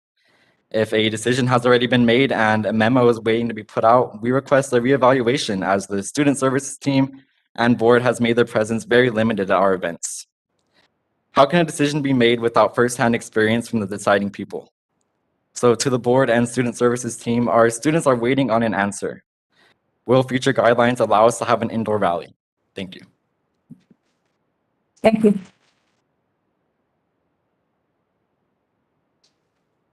Moving on to administrative presentations, we have 5.1, A through G Completion Improvement Grant, Ed Services Division. This is Assistant Superintendent Dr. Peterson.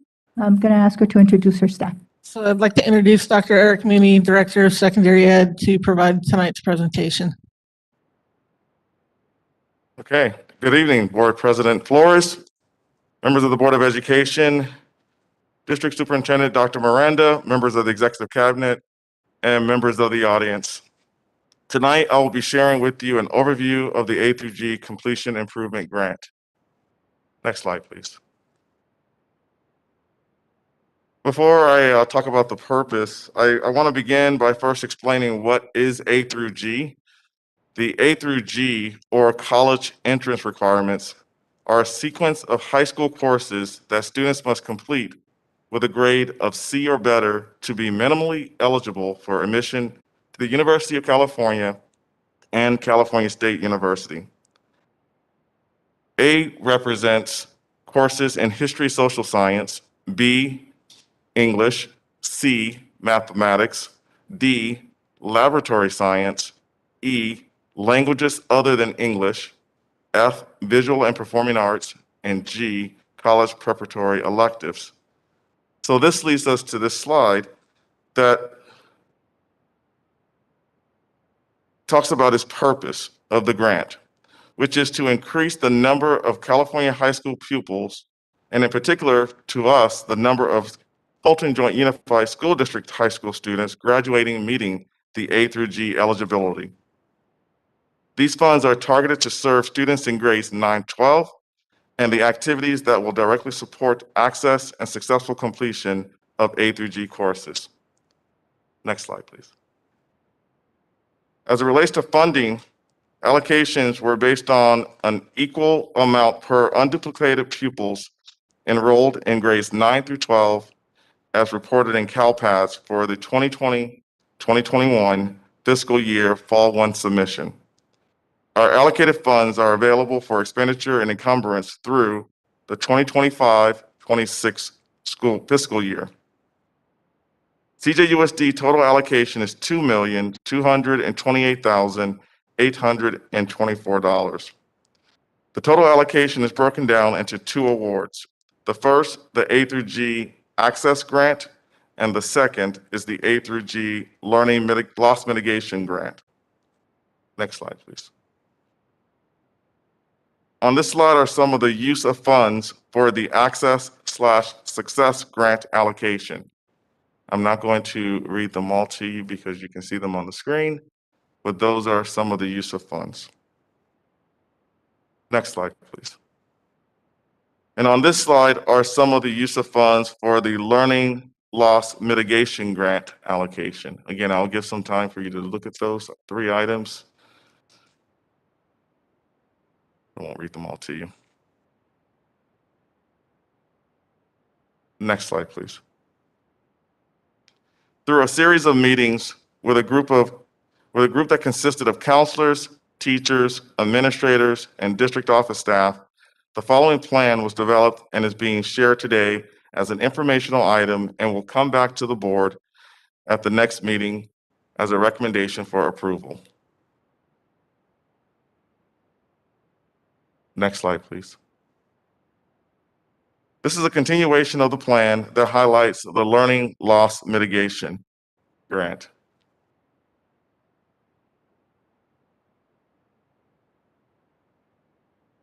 And next slide. This concludes my presentation. Are there any questions or comments? Board Member Haro? Okay, I believe there are no questions, so thank you, Dr. Mooney. Thank you. Thank you so much.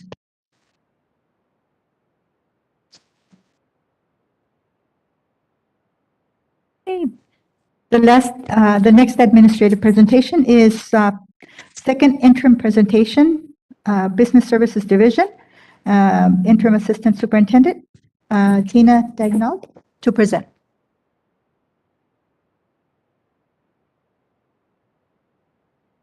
Good evening, President Flores, members of the board, Superintendent Miranda, and the audience. Tonight, myself and Maria Amanda Sarabia will be presenting the second interim financial report. As you know, we have this on the agenda for approval later in the agenda. So tonight, right now, we just want to go through a brief presentation. Next slide. So the purpose of the second interim report is really to provide all stakeholders just a snapshot in time financial status of the district's financial condition. It's actuals through January 31st, but we project through the end of the year at June 30th. It incorporates all of our budget revisions through January 31st. We report our actual enrollment and attendance, update our multi-year projections, and also update our cash flow projections. Once we report to you tonight, then this report goes to the County Office of Ed, and then it goes on to the California Department of Education. Next slide. So as part of the requirements of the second interim report, the board must report the district's financial condition as one of the following, whether it is a positive certification, meaning that we will meet all of our financial obligations for the current or 2 subsequent fiscal years, that we may not meet, which is qualified, or that negative, which we will be unable to meet the current or next fiscal year. However, based on the projections and the report being submitted tonight, we do recommend a positive certification. Next slide, please. Good evening, Board President Flores, board members, Superintendent Dr. Miranda, Executive Cabinet, staff members, and community members. It's my pleasure to be here tonight to present on the district's second interim. In preparation for second interim, the district completes a detailed analysis of actuals to date and vacancies, resulting in a more accurate projection of revenues and expenditures for the fiscal year. This slide shows us the changes in revenues from first interim to second interim. Since first interim, revenues increased by 6.6 million. This is due to an increase in the unduplicated pupil count and an increase in special education funding. Next slide, please. As this pie chart illustrates, the district's main source of funding is LCFF revenue, which accounts for 69% of the total general fund. Usually, LCFF revenue accounts for 80%, while federal revenue only accounts for 7%. However, the district is receiving a greater portion of restricted federal funds to address pandemic-related needs, causing the portion of federal revenue to increase to 21% and the portion of LCFF revenue to decrease to 69%. State revenue makes up 70% of the district's funding, while local revenue accounts for 4%. Next slide, please. This slide shows the changes in expenditures from first interim to second interim. Since first interim, expenditure projections increased by 5.5 million. This is due to an increase in budgeted carryover and aligning anticipated expenditures to revenue. Next slide, please. As this pie chart illustrates, salaries and benefits account for the biggest portion of the district's expenditures, followed by books and supplies at 17%, other services and operating expenses at 13%, capital outlay at 2%, and other outgo at 1%. Next slide, please. So as part of the interim submission, although we have our current year projections, we also have our multi-year projections for the next 2 subsequent fiscal years. And so these projections are based on a set of assumptions, and enclosed here are the top major assumptions, if you will. So first, we have our enrollment. Current year is 19,985, and for the next 2 subsequent fiscal years, we are projecting a decrease of approximately 2% each year. ADA is a little different this year because there is a proposal in the budget, in the governor's budget proposals, to allow districts to use the average of your 3 fiscal years for your ADA calculation. So we are including that there, which is why you see kind of that discrepancy from 18,000 to the 19,600, helping us significantly with our multi-year projections. COLA this year is 5.07 and is projected to be 5.33 next year and 3.61 the following year.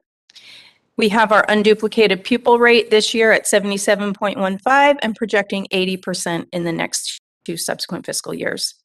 Most of the additional rates, lottery stays consistent throughout the next 2 years. And then we still have an increase in STRS for 1 year, then it's going to remain flat the following, and an increase in PERS for both subsequent fiscal years. Next slide, please. So incorporating all of the major assumptions with our current revenue and expenditures, you can see here, first year that we're showing 2020-21, those are actuals. Are projected for this year, 21-22. We're projecting deficit spending of about $21 million, leaving us an ending fund balance of $54 million. 22-23, projecting deficit of $15.8 million. And the following year, 23-24, projecting a 6.6 deficit spending, bringing our ending fund balance to $32.2 million. Next slide, please.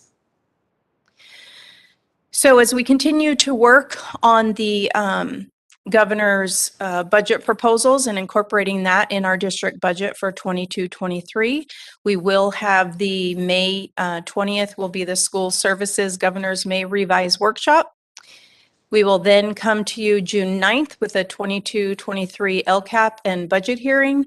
And on the 23rd will be the LCAP and budget adoption at that meeting.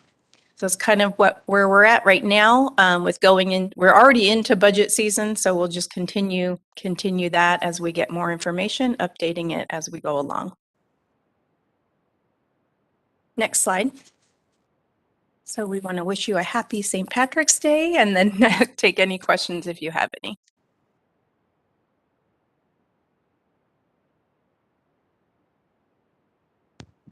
Board Member Flores.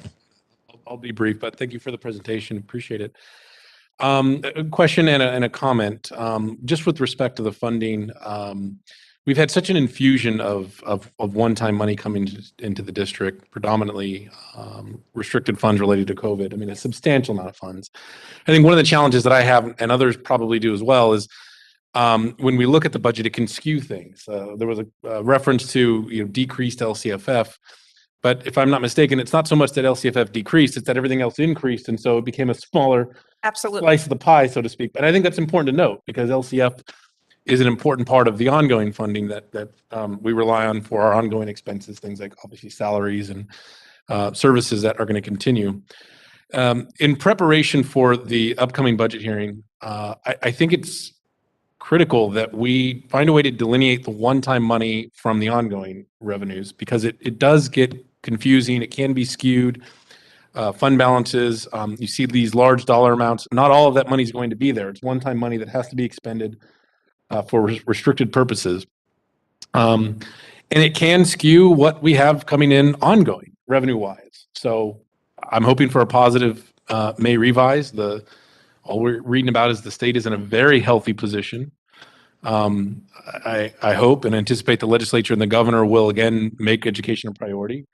But for the sake of everybody that's here, for all of our employees, staff, represented members, a clear budget picture, and again, would help me, and I think all of us, by delineating this in a few different ways. The way that you normally do it is how I know the county likes us to report, but if we could get creative with finding a way to parcel out, here's what we have ongoing revenue. This is the one-time money that once it's spent, it's gone. And even within that, it can only be spent on certain things so that we get a clear picture of, okay, what's really going to be available for us. We actually are already doing something like that. So we want to bring that to you with the budget. That would be very helpful. I appreciate that. Okay. Thank you. Thank you. Thank you for the presentation. Moving on to action items 6.0. Any action items that would like to be considered separately? Two, if I may, Board President Flores. The first was 6.19. And the second one, I apologize. I think I may have given you the incorrect number the first time when I mentioned it before the meeting, but it's 6.32 is the other item. Just pulled for separate consideration questions. Okay. Anybody else? Any other items?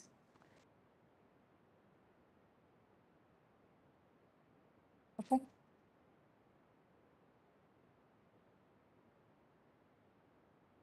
Okay, so I'm asking for a motion to approve action items 6.1 through 6.18, 6.20 to 6.31, and 6.33 to 6.36. Okay, Haro, and second? Okay, Doreen Ojeda. Okay, roll call vote.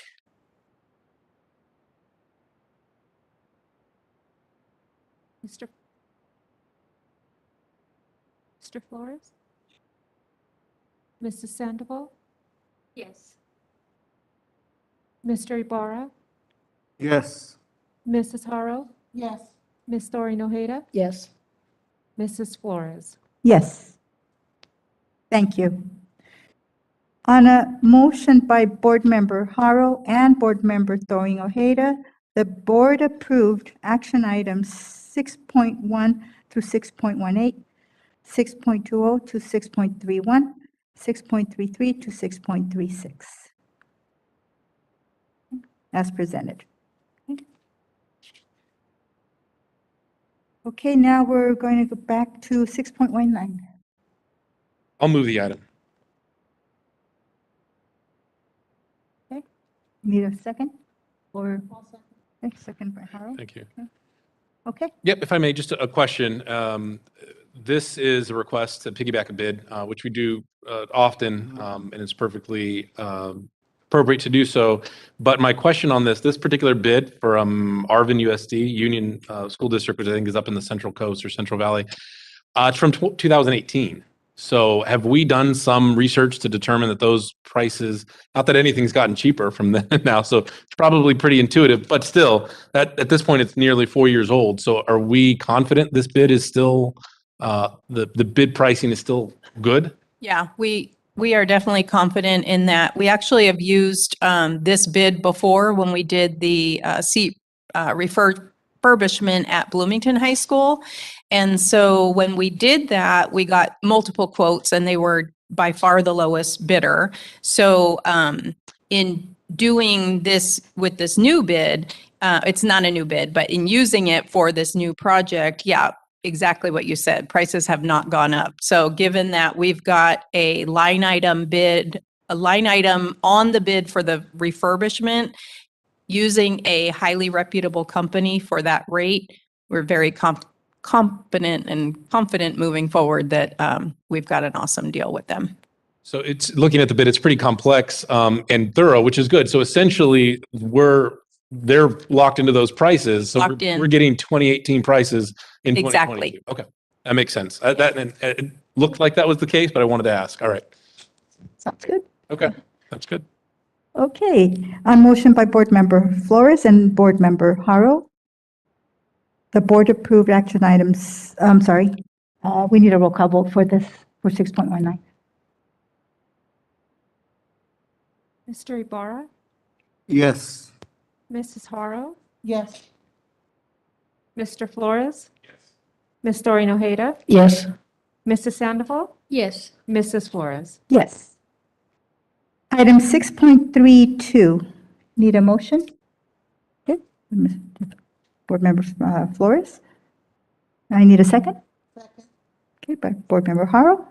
Okay, Again, a question.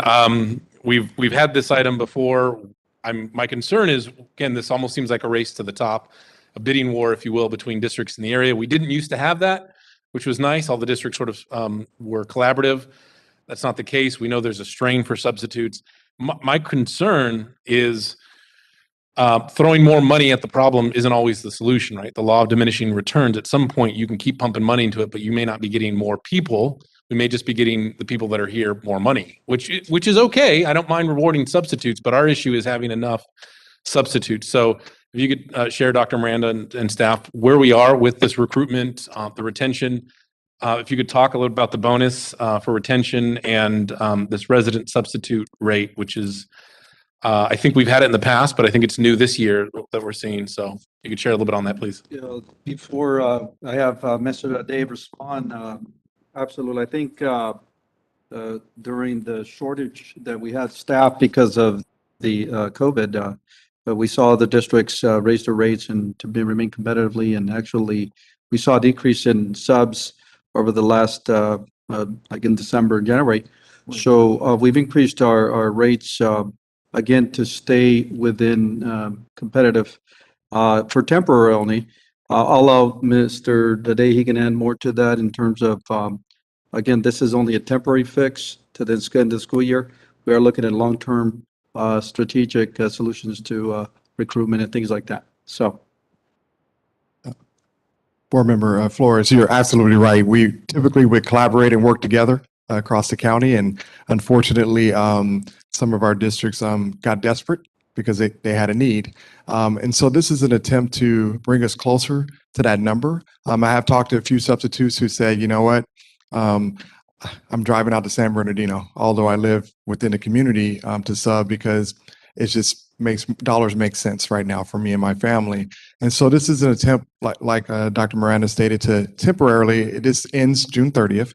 But we did do a comparison, and I talked to other districts, and they all have an expiring kind of date on their increase as well, because they're using one-time funds. So we're hoping that this will resolve our issue. But we've recruited, we've talked to individuals. Raising the rate will definitely keep some people from driving to San Bernardino or other areas. But the residential sub rate is something that we've seen that's very successful in other districts of guaranteeing work. So people don't have to wait for a phone call or go online and find a job. So if we are able to recruit and get some people interested in that, that's going to decrease our need as well. And so we just want to have multiple layers to deal with this problem. But hopefully after June 30th, this will not be a problem. And I think this is great. I'd be curious to see the residential substitute rate, how successful that is. My understanding that essentially they have a home school and they would know that that's the school that they'd be reporting to. It could be an elementary school, so it could be anything from kindergarten through 6 perhaps, but at least you know and have some certainty. They build relationships with the staff, with the students. That's great. Can we, before we, obviously we've got some time to evaluate this before the next school year, and I think it's important that we do that. I think this is a great experiment to see what works, but what I would suggest and ask that we've got a few more months left. Let's see how this goes, but if we can take everything we've learned over the course of the year, I don't think problem's going to instantly go away next school year. We're still going to have challenges because it's not just about the number of substitutes. We're seeing declines in teachers across the board. So this is an issue. But give the board an opportunity to evaluate that with a recommendation in preparation for next year. What's the strategy long term to recruit and retain substitutes so that we're not scrambling and just throwing money at the problem? Because at some point, right, we're not actually solving it. We're just throwing money at it. Absolutely. I think you bring up an excellent point too, in terms of also collaborating with the county folks, because this is a countywide problem and statewide, to be honest with you. So, yeah, before we bring a recommendation to the board, we definitely have to bring more data and a long-term, better solution, I think, of what we're planning. And so we'll absolutely do that to provide the board before any kind of recommendation comes in June or somewhere. Because I would think probably would bring something maybe May, right around budget time. Okay. Would probably be perfect. That'd be helpful. So before the next year, we can adopt something that has some strategy behind it, hopefully. Because again, we're we're all rushing to solve this problem, but it's and hopefully we can have a reset with our neighboring districts and a conversation superintendents can have about, hey, let's tackle this strategically and not necessarily try to poach, each other's subs, ideally. Okay, Board Member Ibarra. Thank you. As we well know, continuity is a big key in each one of our sites. And one of the main complaints I hear is the fact that a teacher's in one spot and they get to be moved, and we're not filling the spot with a permanent teacher, and our students suffer by not having continuity in each classroom, and that's ongoing. And the fact that every district is going to have that problem, and we're going to be competing with this. We raise our rates, San Bernardino is going to raise the rates tomorrow. Yeah. I guarantee it. So doing a permanent residential teacher for each site is going to be imperative for many reasons, because we'll have somebody that's on the site, Mr. Flores said, somebody that knows the culture of that particular school, that knows the students, and the students know them, and they develop the skills. But I think that we need to go beyond that as well, talking about developing a program. One of the things that stops many of our young, good teachers coming in is the fact that they struggle and don't get the assistance with the testing required to get their full credential. And I think that if we could put a program together that helps assist with funding those testing, but more than just funding it, giving them the classes and the trainings to successfully pass those tests,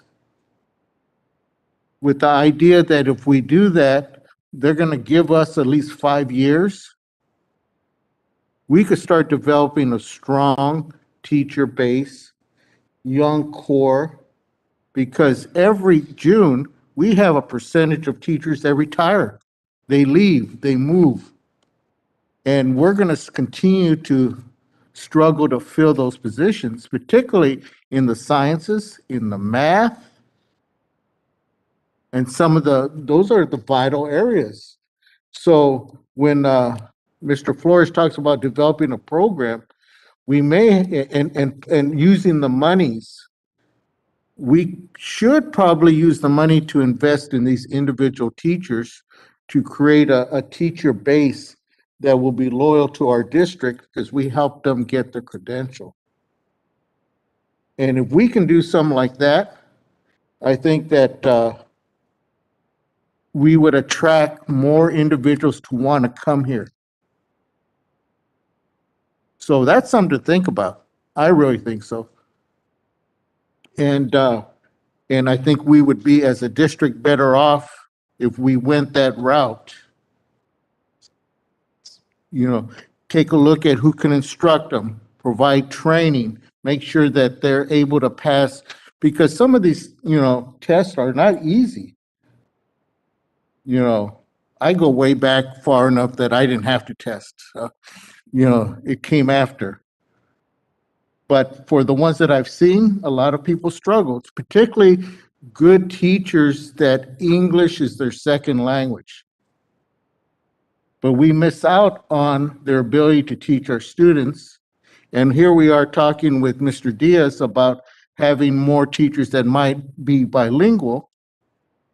And a lot of them struggle through the RECA, the CSATs, those tests. And if we as a district can help provide them with the assistance to prepare for those tests, then maybe that'll be something that would be worth the money that Dan is saying. Rather than start raising, we sell them in a different way. So something to think about. I'll leave that to the minds that develop these things. Though I've done it before somewhere else, but something to think about. Okay, thank you. And I know just for myself, every time I see the new hires, the substitutes, I always ask, which are the retired teachers? That's my question to Assistant Superintendent Dade. Let's keep trying to get our retired teachers back. Okay, and we have a motion. Okay, let me mention something. I'm sorry, sure, go ahead. I'm in favor of getting the retired teachers, but the retired teachers are retired. I'll be honest with you. They're going to come for, they're retired. And nothing against their skills or their abilities. But what I'm talking about is capturing our young, out of college, eager, and, if you've ever taught, energetic, because that's what we need. We need that infusion of these young teachers to come in. They don't need a broken down teacher like myself anymore. That comes Thursday, I'm ready to go to sleep early. It used to be Friday, but now it's Thursday. So, and some of you guys might be able to, understand what I mean by that. But that's what I'm targeting at. Board Member Ibarra, I agree with you. Our HR department, when we were looking for teachers before, they would go do the recruiting at Cal State San Bernardino. They were going to they were setting up booths there that they were looking for people.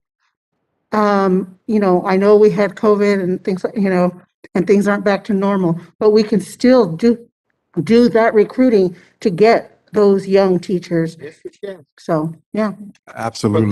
But what I'm talking about is assisting them into getting to their credential would be such a great asset to try to draw them in.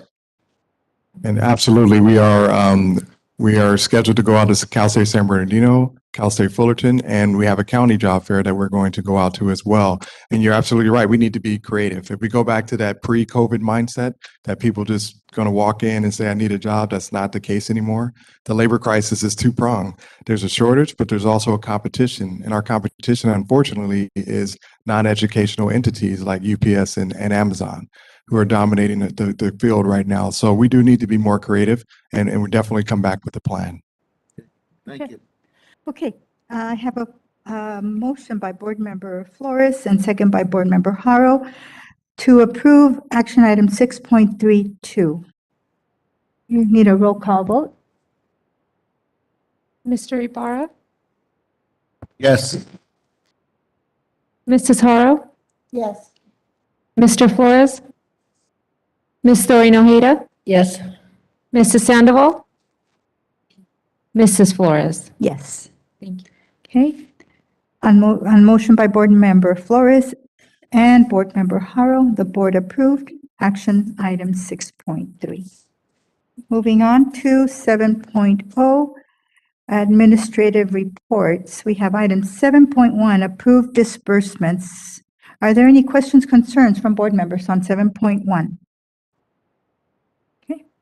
Item 7.2, facilities update. I would like to invite Director Chang to present.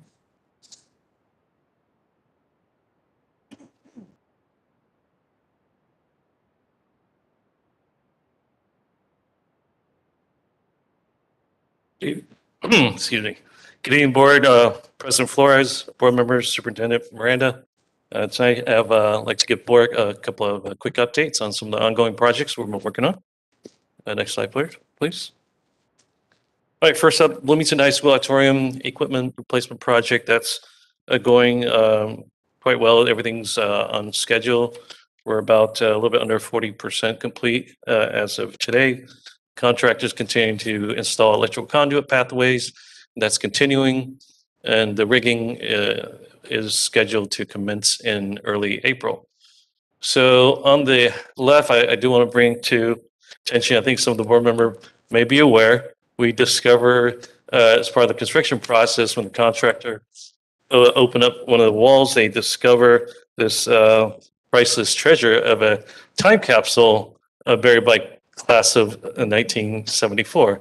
I'm not sure what they had in mind, but anyway, it's definitely one of the most memorable discoveries that I've found since my career with Colton. So I have to leave everyone in suspense though, because the site has a scheduled plan to have opening. We're not sure what's inside. We can see the chair, megaphone. It's safely wrapped in plastic amongst other items. So, but we're going to keep everyone in suspense for 2 years. They're going to do unveil and with the class of 2024 for the 50th anniversary. So come back in 2 years and we'll tell you what's inside. Next slide, please. Just a quick update on the Washington Staff Development Center. We're currently in plan check with the City of Colton. And because this is not a school project, we actually have 2 jurisdictions that we have to follow. One is the City of Colton, and we also have to submit the plans to the Division of State Architect for accessibility review. So we're, it's because of COVID and other reasons, it's taking a little bit longer than we had anticipated or even how they normally, the duration to take for plan check, but we are getting close to the end. We're hoping that we should get the approval, both agency approval, within the next 2 to 3 weeks. Next slide, please. All right, just a couple of quick update on other projects we're working on. Colton High School auditorium rigging replacement. That's currently in bidding. Crestmore Elementary playground and surface replacement. That's currently in bidding as well, and we're hoping to start the installation in late March or April. And it'll probably take about a little bit over a month to do the whole installation. And we're also currently in bidding is also the Crestmore Elementary path travel and curb appeal improvements. So that is currently bidding. We're tentatively looking at during the construction during the summer to minimize any interruption to school activities. Next slide, please. I also like to give a quick update on the Colton High School CTE Culinary Arts Building. That is currently in Division of State Architect for review. And simultaneously, we're also pursuing some additional seismic mitigation funding from the state facility program, just again to leverage our local dollars too, so we can do additional improvements to the building. Next slide, please. All right, lastly, just two projects we're also currently working on is the Terrace Hill Middle School admin classroom building addition. We're nearing completion of the conceptual design phase, which we will be presenting to the board in the upcoming board meeting. And follow right behind is the Wilson Elementary classroom parking addition. That is in concept design phase as well. We had a site leadership meeting to solicit their input and about a week and a half ago, and we got a lot of good comments. So the architects is currently incorporating those comments, and so we're excited to get that project moving along as well. This concludes my silly update. Any questions? I just have one question. Where are we looking at adding that parking at Wilson? Was that a drawing of it? I wasn't sure. Oh, yeah. 'Cause there's Yeah, if you go back to limited slide. Okay. The parking is right off 8th Street. That is, you see there's some additional, there's really no parking for the parents, for them to have to park along the street. And sometimes when it's drop off, pick up, it's really gets congested. So the idea is to provide an area for the parents and visitors to pull in, and maybe taking some of that for the bus drop off as well in that area. So we're going to try to, one of the things we're going to try to work on is try to minimize the amount of space, the outdoor fields that we're going to take up, just utilize the minimum amount of space. So we're not trying to preserve as much outdoor space for the students. Is it the current parking areas? Yes, that's going to be opposite of current parking. All right. I was just curious because I know we're limited for space there with the way this is situated. Right. Sure. I know when the board member mentioned, I think board member Flores mentioned the importance of preserving the outdoor play structure, ball walls and so forth. We're certainly conveyed that to the architect. So we definitely want to try to minimize any impact to that. If we were going to impact it, we're certainly going to replace those amenities. Thank you. Thank you, Director Chang, for the report. Item 7.3, ACE update. I would like to invite President Parachi to present.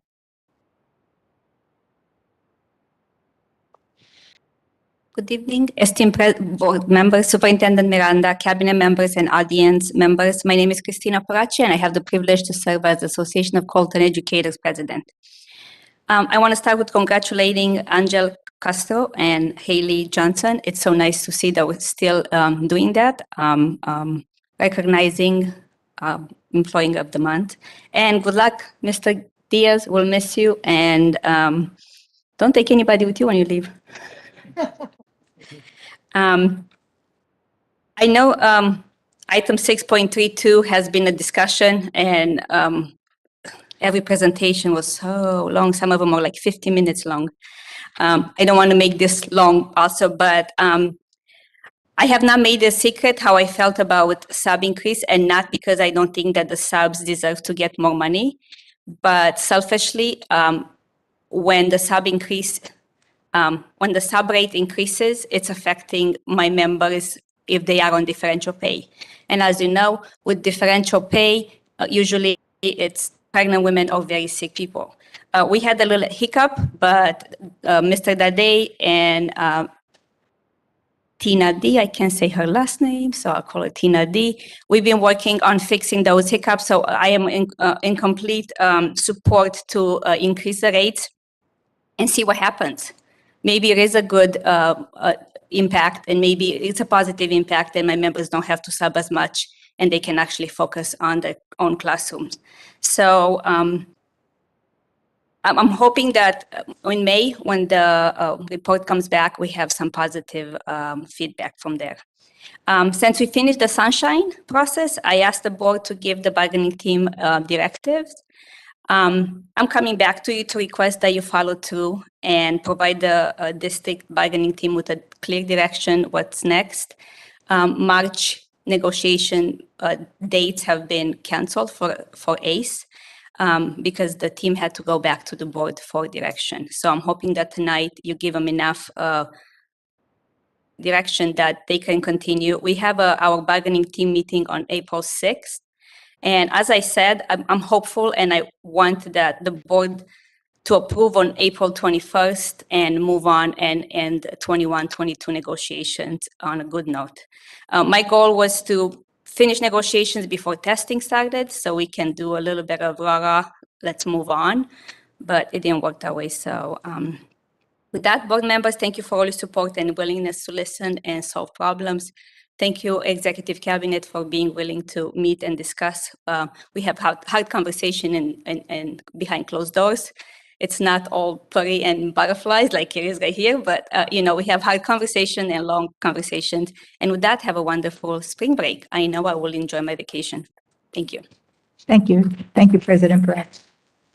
CSEA update, President Guadarrama.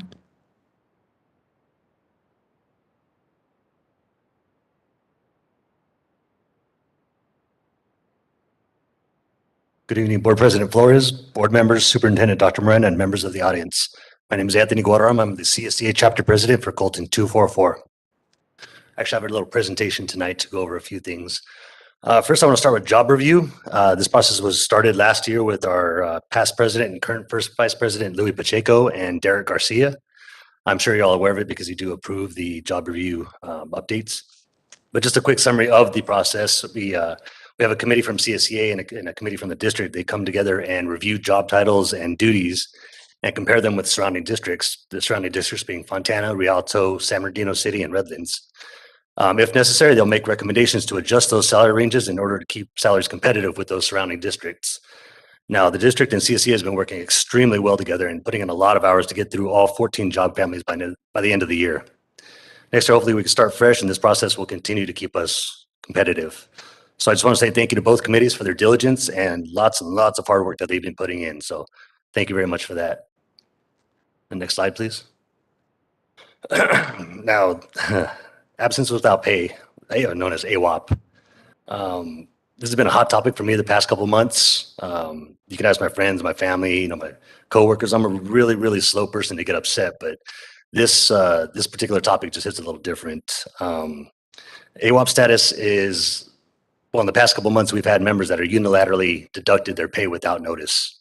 And what the district's been doing is, if you looked on the left side of our collective bargaining agreement, they use 12.2.3, which is overuse of sick leave. And it states a unit member must reimburse the district for any overuse of sick leave in accordance with Article 6.3.2. Now, the section further goes on to say that if an employee terminates their employment or resigns for any reason, that's when their last pay warrant will be deducted. What's supposed to happen, if you look to the right, 6.3.2, a meeting is supposed to be set up between CSEA, the member, and the district, and we're supposed to set up a repayment plan, but that hasn't been happening. At the end of last year, we had 2 employees who their checks were deducted without notice, $1,500 and $1,800. Now, I don't know about you, but my mortgage is due on the first of the month, and if that was happening to me, I'd panic. That's a lot of money to be deducted without notice. So HR, luckily stepped in and they were able to help us out with that. Those 2 particular individuals, it happened again. HR stepped in and helped that individual. And again, I voiced my concerns on several occasions, and even as recently as this past Monday, I requested a list of names of members that were contacted regarding overuse of sick leave to hopefully avoid these situations. I was told that I would receive this list by the end of Wednesday, and I still have not received anything. So rewind a little bit to this past Tuesday, March 15th, we had a member that was deducted without notice and left her with $40 on her paycheck. Now, again, my mortgage is due on the 1st. My bills, I usually, save for the 15th on my second paycheck. So If I had $40, my paycheck, I'm going to panic because my bills are due. So not only is this a violation of our contract, but it's just not right. In my eyes, this happening to one member is one too many. So I'm asking the board to provide guidance and direction to the district to stop this practice and to follow what's already currently in our contract regarding payments of overuse of sick leave. Next slide. And a quick negotiations update. Excuse me. Contract language has been going extremely well, We've had a lot of open dialogue and good discussion between our teams.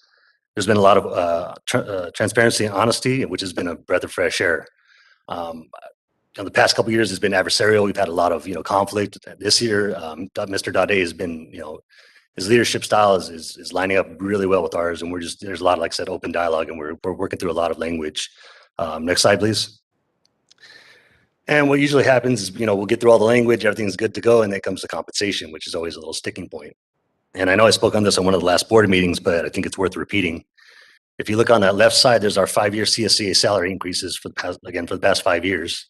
16-17, we received 0%, 17-18, 0%, 18-19, 3%, 19-20, 2.5%, and 20-21, 2%, for a 5-year increase of 7.5%. Now, if you look on the right column, that's the California Consumer Price Index, which is used to measure inflation rates. For that same 5-year period, starting in 16-17, you have 2.8, 17-18, 3.8, 18-19, 3.1, 19-20, 1.6, and 20-21, 3.7. So in that same 5-year span, inflation rates have increased 15%.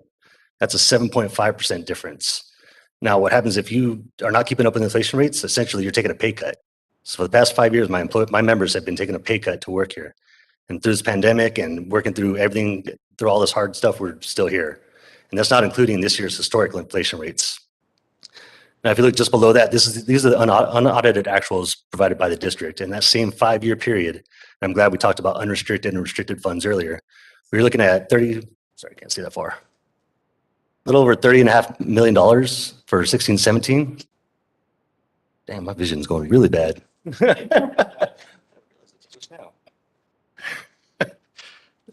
Unrestricted 16-17, your ending fund balance was $31.5 million. 17-18, $36 million. 18-19, $44.3 million. 19-20, almost $43 million. And 20-21, almost $61 million. And then the second interim that was just presented, we're looking at $49 million. And these are unrestricted funds. Next slide, please. And this was presented to us recently and talking about one-time funds and ongoing funds. And this is our unrestricted ending fund balance multi-year projection. And the unaudited actuals in 2021, you have the 3% reserve, which is state mandated, so we understand that. And then you have revolving, stores, prepaids, purchase order rollovers, vehicle field replacement, and lottery carryover. Now, CCA's concern is those last 4 rows. Future custodial support, $3 million, $3 million, $3 million for the next 3 years. Future facility needs, $11 million, $8 million, $8 million, $8 million. LCAP carryover, $5.3 million, $10.5 million. And the reserve for deficit, $6.1 million, $13 million, almost $5.5 million, and then $6.8 million. Now, when asked that 3% reserve up top, we said, well, what's the difference between the reserve for deficit? And we were told, well, it's essentially the same thing. So we have 2 savings accounts, and we're being told that, we don't have ongoing funds. We don't have this and that. It's all one time. That's a lot of ongoing rolling over funds right there.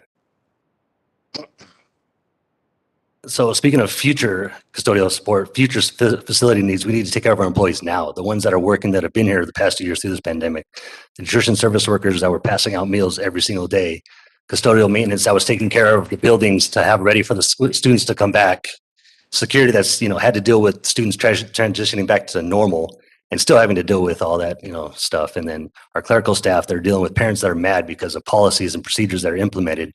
We do it with a smile. We do it every single day, day in and day out. And I think it's time to compensate our employees fairly. I've said it before and I'll say it again, money does not cure every problem. And that's true. Mr. Flores said that earlier, but it's a very important place to start, because if you don't pay your employees properly, they're going to leave. And like Mr. Dade alluded to also, there's companies that we're competing with, not just school industries. We're, Del Taco, Amazon, UPS. we're fighting. So it's time to take care of our employees now. So with that being said, I want to thank everyone. And if you happen to have the next 2 weeks off, please enjoy it and get some much needed rest and relaxation. Have a good evening. Thank you, President Guadarrama. 7.5, MAC update. No. Item 7.6, ROP update. Okay, yes, we do have an ROP update. And our friends in ROP share with us that they're very excited with what's happening at Cone High School with the murals that they've started to paint. One of the things that, and I like to thank the superintendent at ROP and our superintendent for working out all the logistics on that. But as a member of ROP for about 20 plus years, I always felt that it was important for us to advertise all the great things that we're doing there for our students through ROP. And so what they started to do, and I encourage any of board members to go by when they do go visit Cone High School, is to visit some of the murals that are starting to be put up there. And they're coming out real nice. In a conversation with Superintendent Zapoli from ROP, we were talking also about Cone High School's CTE Culinary Arts Building. And since our CTE program provides us a teacher for culinary arts there, she was actually saying that they would love to support that with funding to help improve and to support what we're doing as far as our CTE program there. So I think that that's a very a good statement and a great collaboration between CRIROP and our district. And also that they're also developing and they're making signage for each of the ROP courses to go outside each one of the buildings, but they're also going to make the same type of signage for our CTE programs. So they want to work in collaboration with them. Also, they continue to do well with, and once again at Cone High School, because two Cone High School students have received the silver and gold medals from Skills USA for welding technology and pathways. So those are great indicators that what they provide for our students leads to very, very high level positions down the road as far as employment. And they continue to do that as well.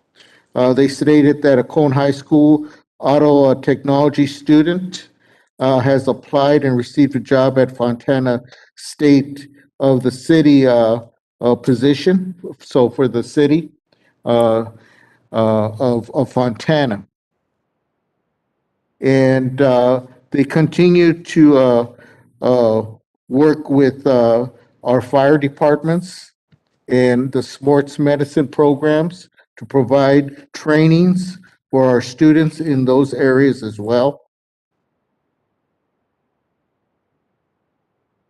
And just want to say that they continue to do a very, very good job in providing all these technical, educational, career-oriented courses for the students who are interested in getting into those programs. And once again, I feel we're very fortunate to be working closely with CRIROP as we do. Pat, you want to add to that? Yeah. I know there's more. The two students that you mentioned that won silver and gold, they're going to be participating next month, state level, which is going to be held in Ontario. So congratulations to those two Colton High School students. I'm not on, so I'll just talk loud. I don't know. Okay, there you go. I also want to congratulate and thank Mr. Weir's class. They're doing all the printing for the CRI-ROP Evening of Excellence. And so I wanted to thank them.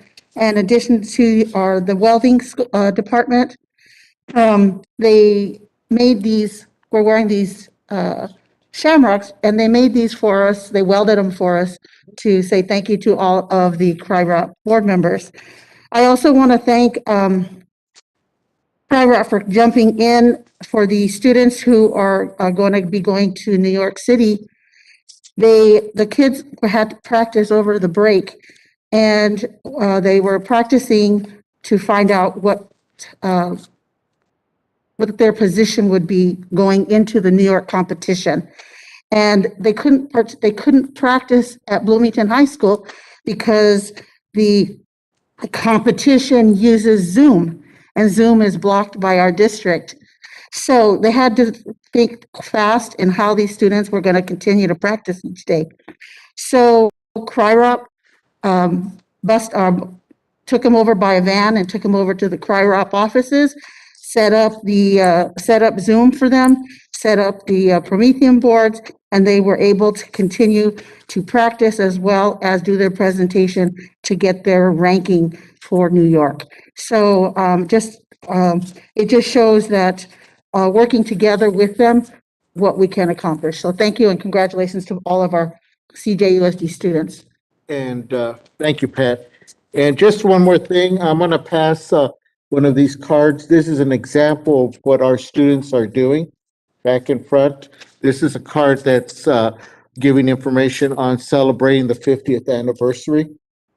And if anyone wants to support it, on the back it shows how you can provide some support.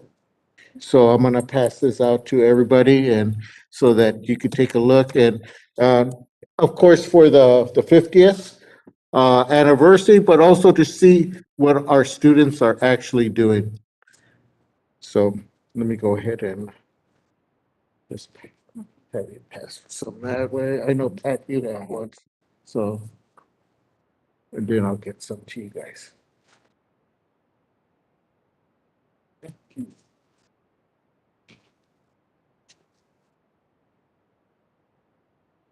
I'll take it over later.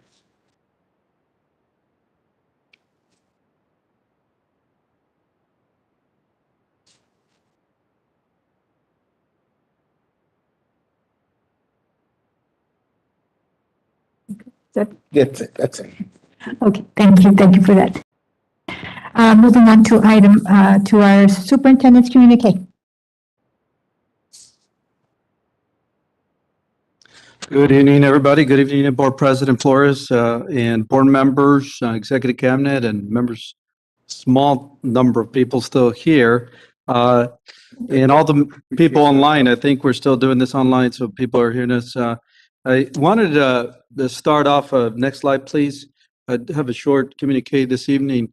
I want to start off with providing our board and the community an update of where we're at, where our roadmap to our vision is at. As many of you know, and if you were part of our community cabinet on Wednesday, you heard my presentation talk about where we're at in terms of the process with our district system design. And we sometimes call it redesign. And it's a roadmap to the vision. So we haven't talked really a whole lot about this over the last couple of years because of what we were dealing with. However, I wanted to, and you see this graphic and you see this windy road and curvy road, and it's been really that. So over the last 2 years, almost 2 years, we've engaged in work with the National Center of Education and the Economy, NCEE. And they've been working with us. I became superintendent in January 1st of 2020, over 2 years ago now. And this is one of the first things that we started. And so we started to work with Janice Case and several folks to help us guide the work and guide the district through this very important work of visioning. And so at the onset, as all of you know, and we all, was reminded earlier by Dr. Ortiz of that infamous state when COVID hit, However, we didn't halt the work of the design process. We actually made a decision. I decided that we needed to continue the work. Whether it wasn't done, it wasn't in person, it was virtually. We know that was going to slow down the process.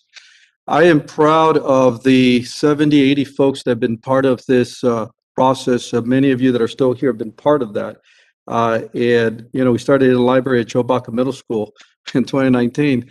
I remember that, and I really didn't know what I was getting myself into. But at the time, I thought, oh, this would be fun.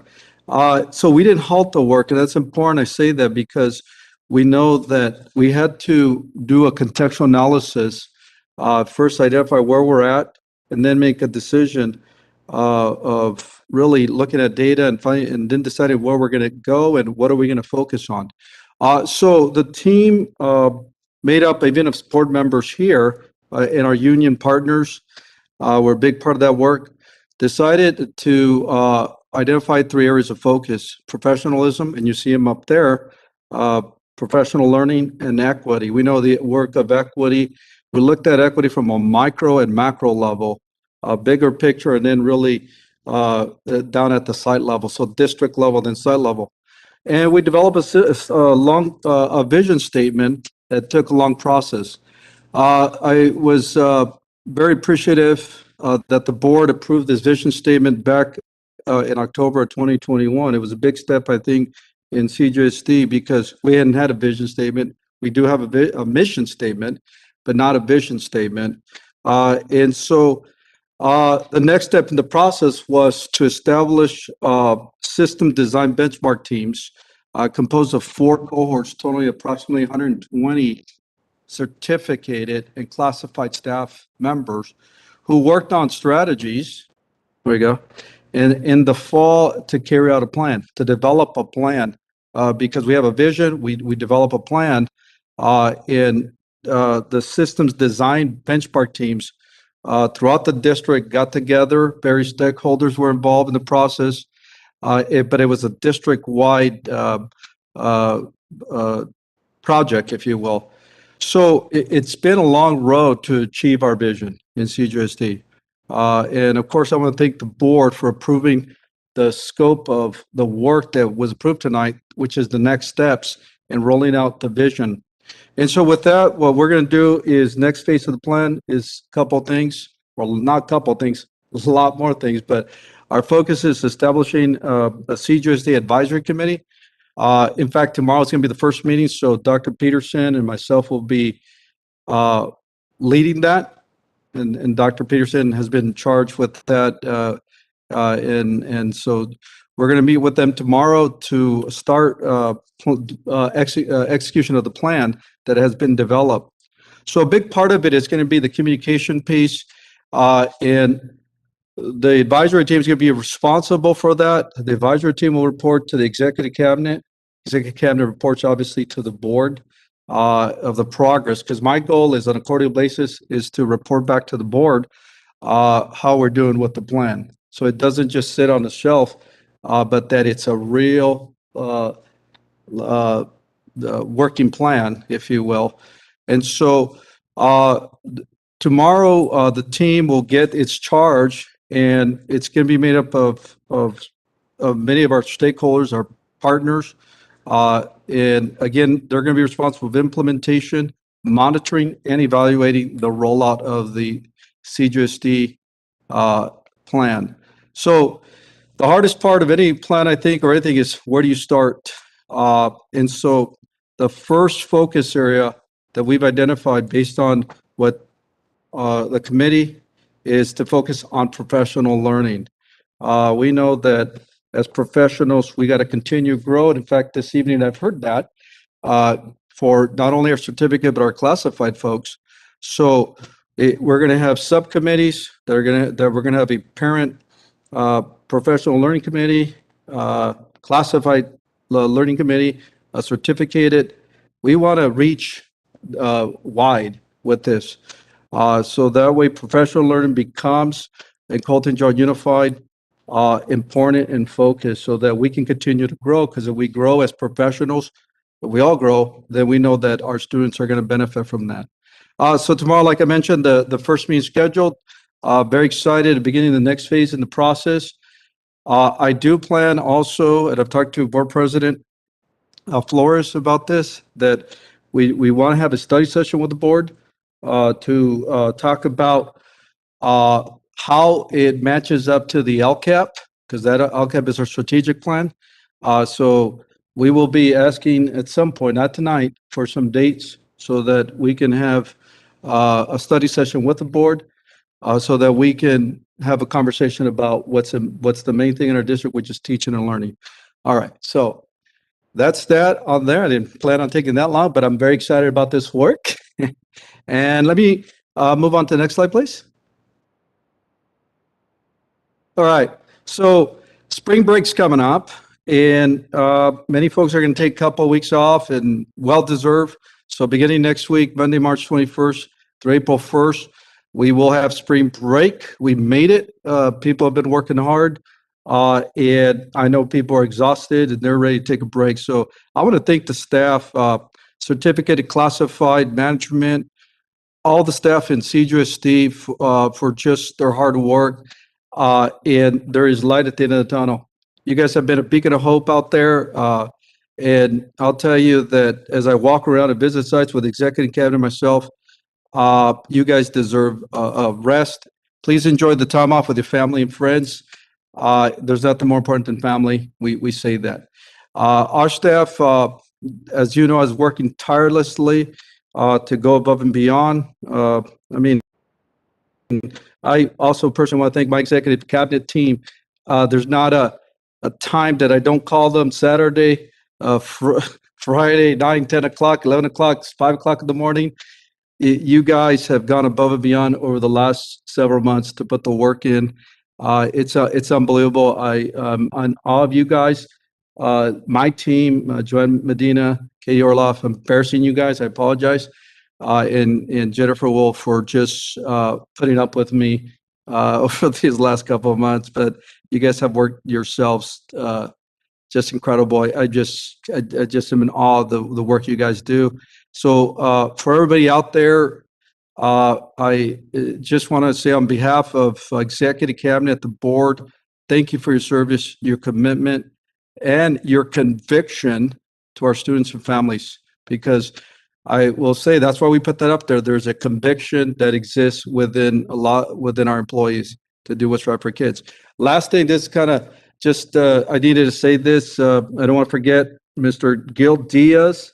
I'll tell you, we got to start doing a good job here, but congratulations. See, he's not just leaving this. He's going to be the assistant superintendent of educational services for the Cucamonga Elementary School District out in Rancho Cucamonga.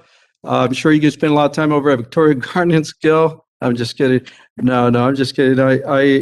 I just want to thank you, Gil. I've worked with you for a while, district office, and you've always been dedicated to all our students, our parents, not just our English language learners. You've because of your leadership, we've expanded dual immersion and that great program. And that's one thing that I just commend you. Your calm, cool collectedness is impressive. And I'll tell you, so I just want to thank you for your dedication here. You're not going way too far. I'm sure we'll run into each other out there. And I just want to wish you the best. When Gil told me he got the job, I said, wow, many of you don't know, but his wife's an assistant superintendent. I won't say where. So you guys are going to have some very interesting conversations at the dinner table. I'm sure you guys do. So well-deserved, my friend. And we wish you the best of luck. And we know you're going to do some great things over there. And I've talked to your superintendent, phenomenal dude. He is lucky to get you. So I just want to make sure that I recognize you publicly and thank you for the work that you've done for our bilingual kids. And I'm sure that people are going to miss you. And that's it for me. All right. Thank you. Thank you, Dr. Miranda. Thank you, Dr. Miranda. Board member comments. Board member Thoreen Ojeda.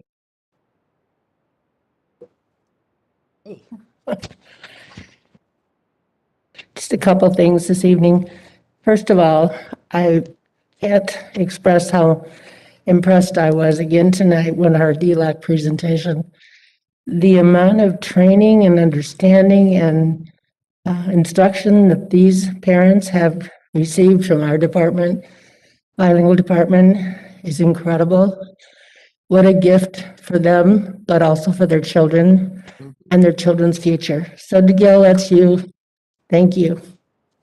And your department, of course, but I know how much work has gone into that. And we keep growing and growing. We started it long before I came here, and it just keeps growing, doesn't it, Bertha?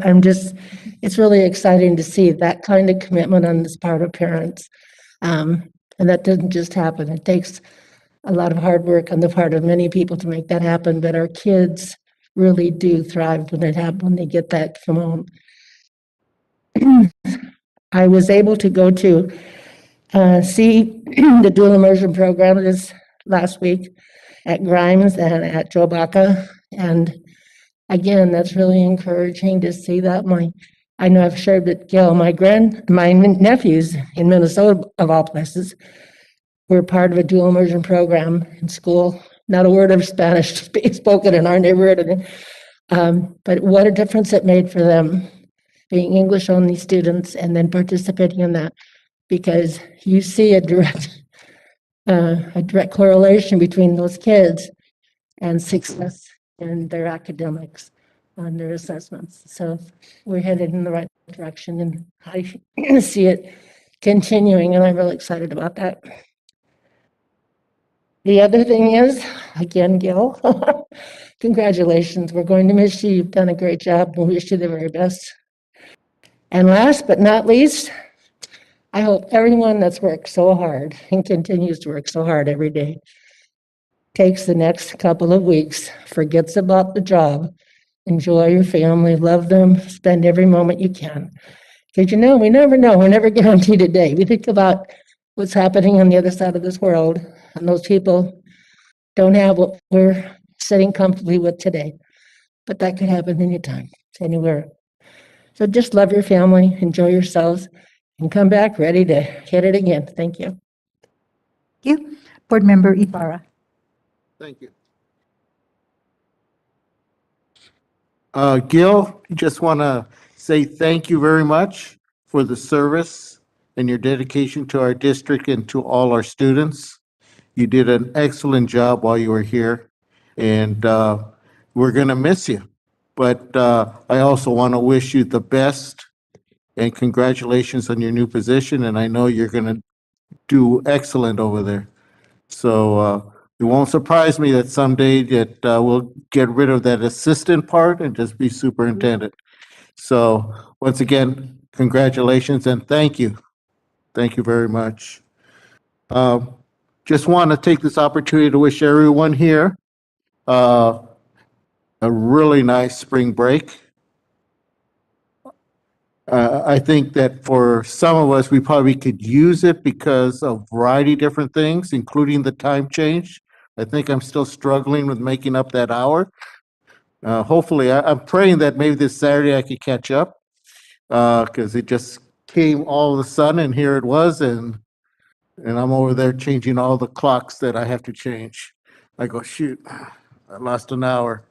But want to thank once again to the DLAC committee.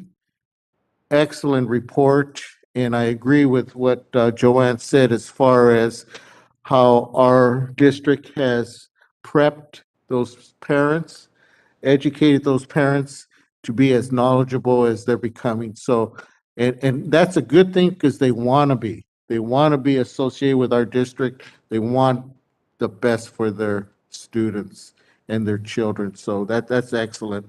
Excellent. And all the other reports, I thank you for that too. So to the board, I just want to say, take some time off. And if you can, if you're like me, you know, when I get time off, I probably end up working harder. There's a lot of stuff to do at home that I don't get to. But and one last thing, it's that every time, and I've seen this for a lot of years, once spring break comes, after we come back, it's a downhill slide to the end of the school year. So it comes so fast. Before you know it, we'll be at graduation. And that's how quick another year goes by. So take your time, enjoy your time off. Thank you. Thank you. Board Member Flores. Thank you, Board President Flores. Okay. Gil, it's been said, you know, congratulations, of course. We're going to miss you. And I just want to say how much I admired and admire not only your commitment to the education of our students, but the empowerment of our families. I had the privilege of traveling with you to a number of conferences and to see firsthand how you worked with the families, the parents, to ensure that they feel so connected to their students' education. I think this has been a part of our culture here at Colton Joint Unified long before I certainly was ever elected to the board, but you have helped enhance this culture of inclusion for our EL parents and families, that they are not ashamed, they are not abashed, they are not shy. They speak up proudly for their families, and you are a big part of in your team of empowering them to do that. And I'm sure that culture will continue. But I want to thank you personally for the time that we got to spend together working with our parents, empowering them, and opening up doors for families and future generations. So thank you so much, and best of luck. One item of business that just came up here today, I received a call from Supervisor Baca just with respect to the Bloomington MAC. The county has reconstituted the MAC. They are looking and hoping to perhaps, they're looking for a temporary home for their meetings. They're going to be meeting at the new Ayala Park building, the community center. It will be completed in about 3 months, he said, but he wanted to ask, and I wanted to convey to the board, if there's some consideration to allowing them to use our board meeting room in the meantime. Those meetings have become very busy, popular. I think, as we know, there's a lot of information conveyed. So they meet, I think, the first week of the month. So April, I think, will be their first meeting. I know we don't have a meeting till after that. So I didn't know if it'd be appropriate to ask if there's consensus to allow Dr. Miranda on behalf of the district to work with the county, work with the MAC to see if there's a possibility of allowing them to use our facility, since they really don't have a space until a few months from now when that's completed. So didn't know, Board Member Flores, that'd be appropriate, Board President Flores, to give that direction or consensus for Frank to work with. Okay, I think do we have a consensus from the board? Okay. Okay. I'd be more than happy to. Dr. Miranda, I'll bring something back to the board. thank you. Thank you. Last thing I just wanted to mention, we've had a long meeting, and I know we've got closed session, but obviously I'd like to ask, we adjourn tonight's meeting in honor of somebody who's really a giant in education across the region, but with very close ties to Colton and the Colton Joint Unified School District. And I'm speaking, of course, of Dr. Tom Rivera, who probably all of us knew. I don't know anybody who didn't know Dr. Rivera. What I didn't know about Dr. Rivera, well, I'll start with what many of us know, and I learned something new, but obviously from Colton, and very close ties to South Colton, had done a number of things in education, was a leader in education for many, many years, and an administrator at Cal State, but he also never lost those close ties to Colton. Dr. Rivera, along with Frank Acosta, their continual history project and storytelling of Colton, the history of South Colton, was outstanding. Helped document many of that. Obviously, he established the IE Future Leaders Program, which hundreds, maybe thousands of students from our district went through. Proud to say to this day that the new chair and the current chair and leading that effort is Dr. R.C. Heredia, a gentleman that I went to school with at Colton High, a graduate of Colton High, continuing on with that legacy, has a doctorate from UCLA and is an outstanding educator in his own right. And so the legacy goes on and on and on. But what I didn't know, and I'm almost embarrassed to say this, but what I didn't realize is Dr. Rivera actually served on this Board of Education. In the late 70s and early 80s, he served on this board with the likes of Dorothea Cooley, Ruth Harris, Ray Abril Jr. I mean, these are giants. These are Hall of Famers. in the Colton School District. They literally have schools named after them, and he was part of that legacy and leadership, and obviously warrants a great deal of recognition. So I'm simply asking that we adjourn the meeting in memory of Dr. Rivera. If we could send a note or a card, perhaps signed by the board, to his wife, Lily, who herself is an outstanding leader in education as well. But wanted to, maybe we can end with a moment of silence after we adjourn to closed session, and obviously recognize his efforts and accomplishments in education. So that's all. Okay, thank you. Board Member Sandoval. I just want to say thank you to Hill and congratulations. Thank you so much for everything. And happy vacations. Okay. Thank you. Board Member Haro. Well, thank you all for still being here. I want to just have a couple of things. I want to congratulate our employees of the month. Haley Johnson was a Bloomington High School student. She was a choir student, and I guess now she's singing over at Ruth O'Harris. So I think that's wonderful. Angel Castro, I've known him for quite a while. He started out as a sub in our district at Ruth O'Harris and then moved over to Bloomington. Then he left our district for a short time and came back to Bloomington. He's really done a wonderful job over there. So I want to just congratulate both of them.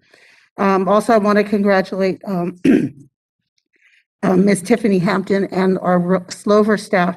Also, Ms. Hampton is a Bloomington High School graduate. So when she came back to work in Colton as principal over at Slover, she said she was home, and she has proved that she's home and she's here making a big difference.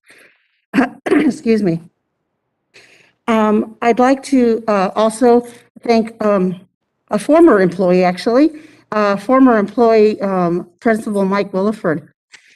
He was the person who got in touch with Smithfield Racing, and at that time, Eric Armarola came to the school and did a presentation for the students on his humble beginnings as a race car driver, and presented the school with a $10,000 donation to start a STEM lab. This year, they received another $10,000 from Mr. Armarola to continue building that STEM lab. And this was most in part to Mr. Wilford for giving all the information to teacher, yes, thank you, Paul Acero, before he left, to stay in touch with the Smithfield Corporation and not let this program die. So I thank Mr. Lucero and again, Mr. Williford for thinking of that. But sometimes, you know, when people leave, it's like, I'm done with Colton or I'm done where I'm at, and then that's it. But so I think that was a really great thing for the school. And they are going to continue their partnership and help continue to see that school grow. I want to bring up, you know, we brought up about keeping our employees and educating our employees. And I think it's really important. I know because of COVID, a lot of things stopped or changed. But we used to have our academies to help our classified promote out, to help our teachers grow, to become administrators. And we stopped doing them during COVID. And I know different districts call them different things, but different districts never stopped doing those academies. They just started doing them virtually. And I think they're a very integral part of growing our own. We keep having, it seems like lately all of our new employees are all not from Colton. And we keep getting told, well, they weren't qualified. Well, they're not qualified because we're not doing anything to advance them to qualify. So I would really like to see our academies brought back in whatever capacity we can do. Also, I'm not bargaining away from the table or anything, but I personally, and I'm sure my colleague, I would like to get more information about AWAP, because just personally, I think that's a very unfair way of how the district has been doing this to our employees. Our employees are very loyal, and we need to be loyal to our employees. So I would like to get more information on why we are proceeding to do that program the way we are. Gil, you're going to be missed. You've already heard that already. Congratulations on your promotion. And on our mutual birthday, I will call you on Halloween and wish you a happy birthday. Okay? So I want to wish everyone a very, very restful spring break, because definitely you all deserve it. My quote this evening, and it's very appropriate for when I brought up about the academies and AWAP. Leadership is not about being in charge. Leadership is about taking care of those in your charge. We owe it to our employees. You know, they do a great job anyway, but after the last couple of years we've been through, they deserve a heck of a lot more. So I just want us to realize that. So thank you very much and good night. Thank you, Board Member Harrell. Okay, myself, sitting here in the front row this evening, we had a group of students, and they were led by ASB President from Bloomington High School, Andrew Velos. And they sat here through several presentations, and they had a concern, and I commend them for that, for being students and having, I think, oh, they should be home doing homework, and they're sitting here because they feel passionate about something. So I would ask staff to look into what they are requesting and what their concerns are, and then contact the group of students, themselves, so that they know that we are hearing their concerns and coming up with solutions. So I would appreciate that. Also, the state put together a literacy task force earlier, maybe a few months ago, maybe about a year ago. So I would like to, I haven't seen the document. I don't even know if it's been released yet, the report, but I would like to know what implications that report would have to our literacy programs here in the district. So hopefully, when and if the report comes out, if our our director of elementary can look at it and decipher it and see how we can implement some of the strategies, because our students, especially our kiddos in kindergarten to third grade, need that literacy support more than ever. So if I can, just recommend that we follow up with that report. The last thing I have is, now more than ever, this school board, as a governance team, needs to keep a laser-like focus on student achievement. It is our responsibility as board members to provide the policy environment, the resources, and the support needed for student success. We were able to get through COVID these past 2 years because we here sitting at this dais are a cohesive team. We're a strong, cohesive team. And it was challenging. And COVID has been a major disruption to our school system. Now that it seems like COVID is behind us, I believe as your board president that this is the time for us as a governance team to hit the reset button, to spend time together as a board to reestablish our priorities, which is extremely vital in leading our district forward. So in order to do this, I'm proposing for us as a board to set some time aside in the near future to meet and have crucial conversations on how we can continue to provide governance leadership in support of student learning. If we have a consensus tonight, we can work on setting aside some time, some workshops to get this accomplished. So I am seeking a consensus tonight from this board to move forward with this plan. So I'd like to see if there is a consensus. What is it exactly you want to do? That was my question.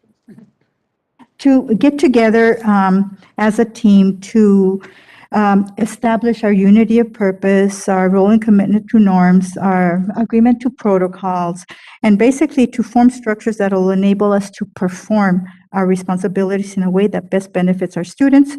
And with the final product being an updated governance handbook to help us lead.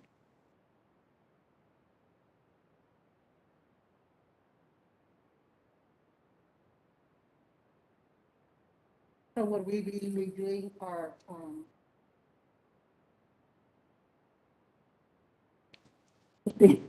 sorry, I'm so tired. Our, the code of ethics or? That would be part of it, correct. Just revisiting, reviewing all the documents that we have and just aligning everything so that we're strong as a team. So do I have a consensus? Yes. Yeah. Yeah. True. I remember when I took the coursework for being a board member, they talked about this and highly recommended it. And I think it's really good for all of us to have a document actually that states, this is our purpose, this is how we're doing it, and these are our priorities. So I'm strongly in support of that. Okay.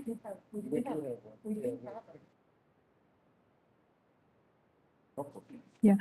Well, it would just mean revisiting it and updating it. So you want a special board meeting? Yes, I am. Well, no, Special board meetings in 1 month. yeah, it would be, Another special board meeting.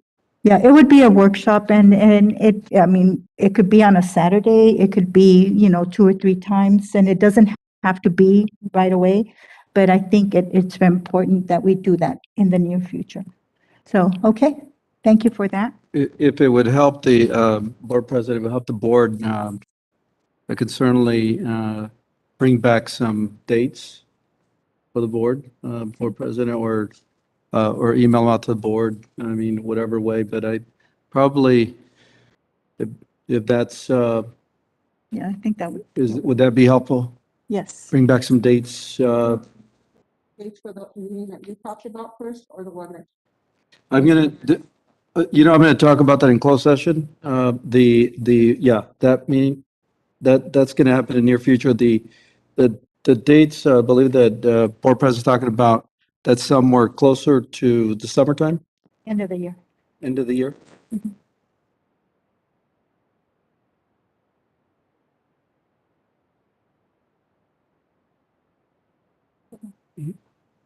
Okay, so early June?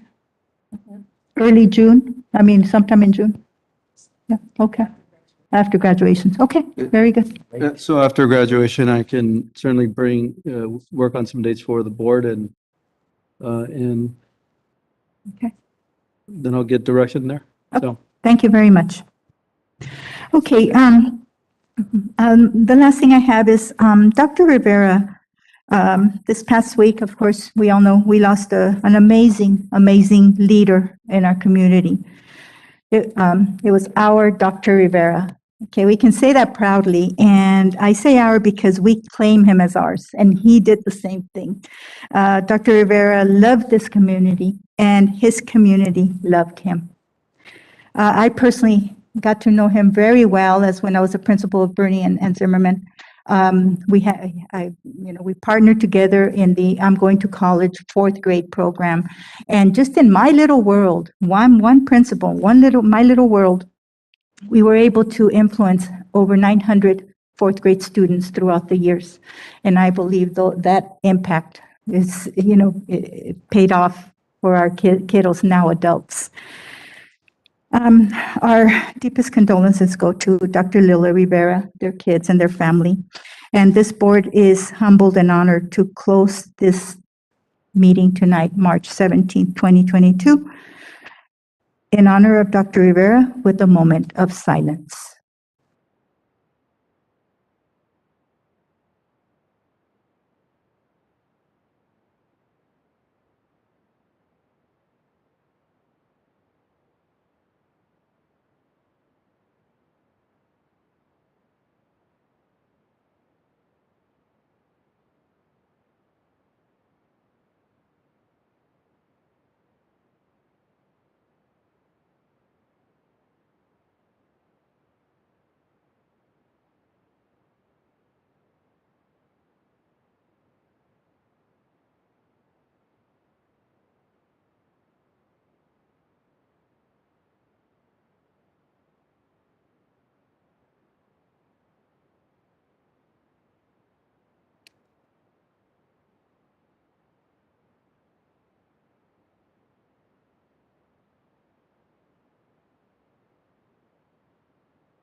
Thank you for that. We are adjourning into closed session to discuss items listed on the closed session agenda. Thank you, everyone. Have a wonderful spring break.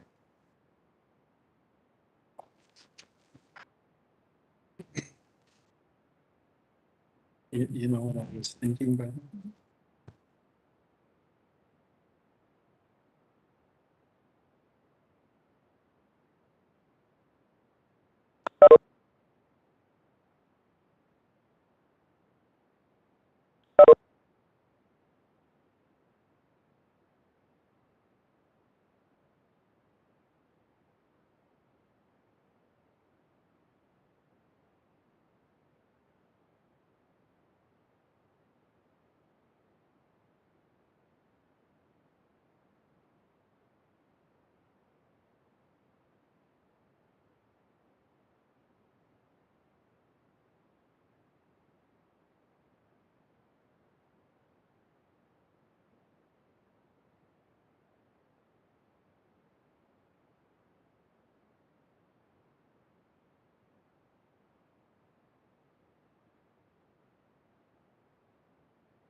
Okay, ready? Okay, we're back from closed session. We do have student discipline orders that need to be presented. There were two student discipline items presented in closed session. Is there a motion to uphold the expulsion orders as presented? Okay, Second. okay, very good. All those in favor? Aye. Aye. All those opposed? Okay. On a motion from Board Member Flores and Board Member Ibarra, and carried on a 5-0 vote, the board upheld the expulsion order of two student disciplines items as presented. Okay. Student ID numbers 1042519, 1088228. Okay, on a motion by Board Member Flores and second by Board Member Haro, the board approved the following: certificated coaches, baseball assistant boys, certificated regular staff, teacher on assignment English learners, classified management, executive assistant, student service division, credentialed technician, district office, human resources, 2. Classified coaches, 6. There's a head varsity baseball, 2. Head junior varsity baseball boys, head junior varsity softball girls, head junior varsity track co-ed, baseball assistant boys, and volunteer coaches. We have 1 track co-ed, and we have 4 volunteers. 8 there's 8 volunteers. Okay, with that, we are adjourning at 12:03. So tomorrow, just so you know,